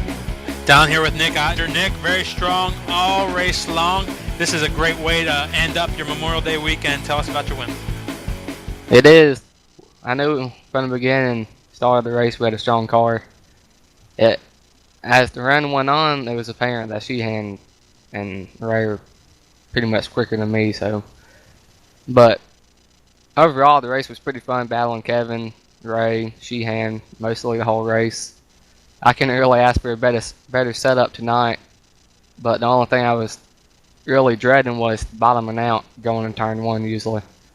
And I could not get rid of it if I backed it up earlier or not. So, but I got to tip my hat to Sheehan because he just drove away from us on that long run. I don't know what happened to him, but must have been a heartbreak for him. But the guys back at the shop put a good car in me tonight. You looked really strong coming off corner number 2. Noticeably, a lot of your passes down the back straightaway to gain position. Did you do anything special to get your car hooked up there? Well, Joel and I and Grant Kirby figured out we got a little more downforce for the straightaways at the top end going in turn 3 usually, and that's where I could really make my move as to dive down into 3 a little bit. So overall, them two mines they pretty much got the downforce down pretty good there. Pocono in 2 weeks. How do you fare for that race? You know, Nim, I really don't know. We ain't started testing there yet. Probably the next couple of days we'll start. Gotta get on the ball, keep ahead of JRM again. It's about time someone broke their 3-win streak, so. Well, up to probably third in points, definitely third in points from here. A good point pickup, well, not so much on Ray, but on Mike. So this is a good, strong finish for your points prospects for the end of the year. Yeah. Keep running strong each and every week. We'll be a contender near the end of the season. Hopefully Ray has maybe a little bad luck, couple races where we can gain a little points, but keep running strong. We'll be there. Well, outstanding run tonight into the iRacing, NASCAR iRacing.com Series World Championship, Charlotte 300. You are the winner of that race. Tell us who makes it happen for you. First of all, I want to give a big thanks to Rain for being a big supporter for me alone. I mean, with Gale Force suspension as well. I mean, it's cool to have Reem on board as pretty much my primary sponsor, but behind the scenes you got Tim Terry at timscorner.ca, you got, of course, Gale Force Racing, or Gale Force Suspension, and you got AP Design. So, but the ones who pretty much sit on the setup tonight was Joel Putty, Matt Holden, Mark Carpenter, Grant Kirby, Justin Kirby. I want to thank all of them individually. I know I'm forgetting some people, but I just can't thank them enough. They did a great job this week. Well, outstanding run tonight, Tim. You are the winner tonight. Congratulations on that. Have a good time tonight with your crew. And we're going to send it over to Tim Terry now, who's caught up with your series championship leader, Ray Alfalla. And a man who passed a lot of cars in about the last 75 laps of this race, Ray Alfalla, comes home in second. Ray, how'd you do it? Passed a lot of curves, Tim. Man, I have no clue. I would have never thought I would have gotten second out of this running 87th with 20 to go or whatever. This is incredible.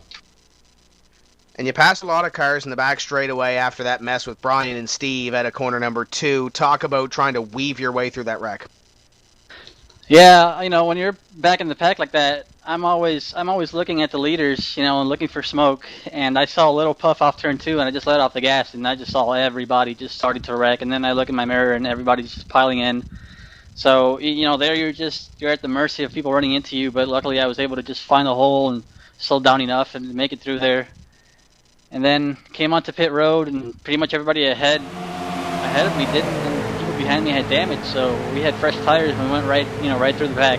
Fresh tires are very important for 10 or 15 laps. And got up there to the top 5, and I mean I didn't have anything for Nick. I had my left front torn off on pit road with an incident there, and but just can't believe finished second. Second place here this evening, led 15 laps. Very exciting race. Points obviously have to be in here as well. What are you looking at when you look at the point standings and you see Mike Conti back in 7th? Well, I mean, he's always there. I don't focus on anybody on the points. Just worry about myself and try to run as best as I can. And just as corny as it sounds, just never give up. These races are not over till they're over. There's a bunch of stuff that could happen, especially towards the end. And I wasn't giving up when I was back there late in the race, but I was just like, there's just no way I'm getting up there. And they wrecked. I got tires, and here I am. Pocono in 2 weeks, big track, lots of excitement. What do we expect? Oh, Pocono, great track. 3 turns.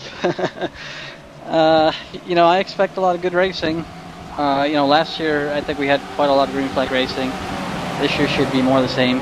I love that track. The way you have to run it.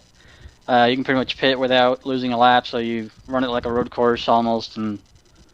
But you got to be far enough ahead to not get lapped. So that's the incentive to run up front. And I'm looking forward to it. This car is a lot of fun to drive right now, and Pocono should be a lot of fun. Before we let you go here this evening, who makes it happen for the 2 team? Yeah, Proby Consulting, ran the special alternate scheme tonight and had flashbacks to Richmond. Was starting to think that this scheme may have been cursed, but we'll bring it back at Kentucky for the night race. JDR Graphics for painting it, thank you very much. Everybody at Junior Motorsports, especially Tom Lewandowski, I was frustrated before the race, and he came up with something pretty good, and thank you to him and everybody else for pitching in. Everybody works well together. PSR TV, you guys do a great job with broadcast, and I can't wait to watch this one. And an iRacing. There's Ray Alfala coming home with position number 2 this evening and passed a whole lot of cars to get to position number 2. Let's go over to Nim Cross, who's caught up with our 3rd place finisher, car number 29, Kevin King. Down here with Kevin King. Kevin, a good strong run all night long. You were always in the mix of things, and very strong, battling with a number of guys. Brought her home 3rd tonight. Tell us about your race. Oh, the race is really, really good. Stayed up, actually, pretty much matched my best lap for qualifying. So I was really surprised because I usually take it really conservative in qualifying, and was able to start up front. And Robert came in today and tweaked on a setup, and it was just outstanding, obviously, because we were able to keep pace somewhat, except for Steve because he was just gone. And in that long run, it was just so good that it was ridiculous. I couldn't believe that I was catching those guys and pulling them in half a tenth to a tenth of lap sometimes, and it was just amazing. So real proud of our guys for keep digging. We dug all week long trying to figure out where we were losing speed, and finally figured out, and we finished top 5. Any close calls out tonight? Yeah, there was a few close calls. Jeremy Allen forgot to turn left into the turn one time and almost got me. And other than that, it was really good racing. I enjoyed racing Nick really hard and clean. But we always had some issues, I guess. But it was nice to get up there and battle with him. But for the most part, it's really good to be up front and know that we can compete with the bigger and better team so far. JRM's got the stuff figured out, so it's always nice to be able to compete with most of them anyway. There's always one or two that kind of take off from the field every week, but our guys are really good. They're they keep digging every week, and eventually we'll get this stuff figured out.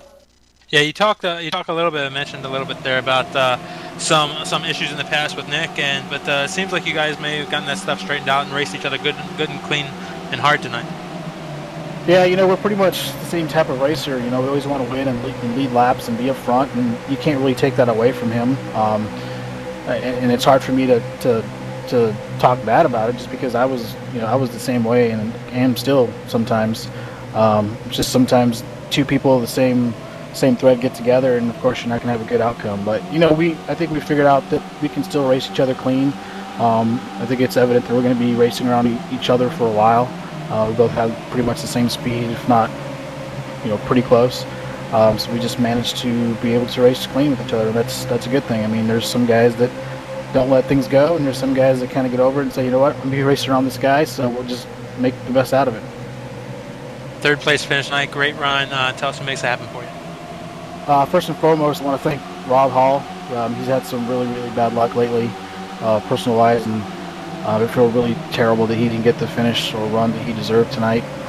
The rest of the guys, Carson, Pat, Jeremy, Kyle, all made a good setup and helped us out. But especially I have to thank my wife, who's taking care of our new 2-month-old.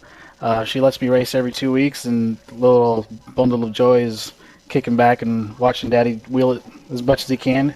Alpine Stars, Razor, Hot Tamales, my good friend Matt Murphy for letting me use his logo for Murph Dog Motorsports, and iRacing and you guys for putting this stuff on and letting us come out here and race with among the best guys. Outstanding run tonight, Kevin. Third position. We're going to send it over to Tim Terry, who's caught up with Patrick Baldwin.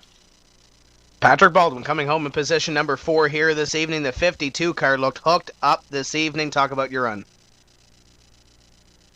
Well, that was a pretty fun race there. The car was good on the long runs most of the race, and I just struggled on the short runs, so I would get passed, and then I would have to repass people, and it was a cycle the whole race. Pretty happy to come out with 4th, though, after that speeding penalty under green. So overall, it was a good race. You talked about those long runs that we had. The first half of the race, 85 laps, had about 8 cautions in there. How much did that throw you off of rhythm to try to get set up for a long run? It didn't really throw off any rhythm. Didn't ever really get into a rhythm, so I was just try and keep your calm and don't get frustrated over all the yellows too much. And then when we started going, it was I just try to take it easy out there. I didn't want to be caught up in any of the wrecks either. Now, coming home this evening in position number 4 has to give you big momentum heading to Pocono in 2 weeks. What do we expect there out of the 52 team? Well, honestly, Pocono is one of my favorite tracks, so hopefully I can run up there in the top 5 somewhere. That'd be great. Now, before we let you go this evening, who makes it happen for the 52 team? I'd like to thank Butt Kicker, JDR Graphics, and all the guys over at Sim Chassis, especially Robert. He came up with something in the last minute again this week, and just a couple hundredths faster, and it really showed out there. So thanks a lot, guys. That's Patrick Baldwin coming home in position number 4. Let's go down to our top 5 finisher, Byron Daly with Nim Cross, and Nim finally gets that top 5 run. Yeah, Byron Daly, a lot of trouble this season. Some of your own making, some of other people's making, but today you finally brought it home and got your top 5 run. Yeah, we had a really good race today. I got to thank Ben Lynch for jeeping for me. He made all the right calls and just got us in a position to finish where we did. This season's definitely been tough. I mean, I feel like I've been knocked around more than anything else at certain points, but I'm glad to get a good finish and my first top 5 in DWC, so it's pretty exciting. Tell us about that strategy that got you to the front. Well, we decided that we were just going to take 2 tires towards the end there after we got trapped like a lap down, well, almost a lap down by that caution during green flag stops. We took 2 tires, got a lightning fast stop, and came out in front of Steve. And I don't even know how, but that's what got us up front. And I knew I could maintain because I practiced during the week with 2 tires, and I knew what I had, and I just had to perform with it. And luckily I was able to. We got a little lucky there with a blow motor. So, like I said, I'm really glad to have this finish. You and Ray were caught out in that green flag pit stops. You guys were both in the pits at the same time. That took you from the lead, or second place, all the way back to the 25th, 26th spot. Tell us how you felt at that point in the race, and did you think you still had a chance? Oh, I was a little upset there, to put it that way, that we had another wreck during green flag stops, but I thought I was going to get caught up in the wreck or something dumb was going to happen. That's usually how my races unwind. I'll run well and something stupid happens like that and end up with a wrecked car. I personally did not think I had a chance to get even near the top 10, but luckily cautions fell the right way and it allowed us to deploy some strategy there, and we took home what we could get. I think if we had 4 tires we would have had a better finish, but it was definitely looking bleak there when that yellow came out. Pocono in 2 weeks. Tell us about your prospects for that race, and then tell us who makes it happen for you. Pocono, I like Pocono, so I'm looking to have a good run there. I've always run there during DWC, just my finishes don't show it because it's just seeing some good luck. So if I continue with the streak, I think I'll get a good finish there. I gotta thank GSRacing.net and Scott Granberg for being on the car, sponsoring me. BenLynchRacing.com. That's Ben Lynch is an ACT Motor driver, and he's sponsoring me too. And guys over at Vancouver Racing for just being there and great teammates. It's a pleasure to work with them. Glad to get in the top 5.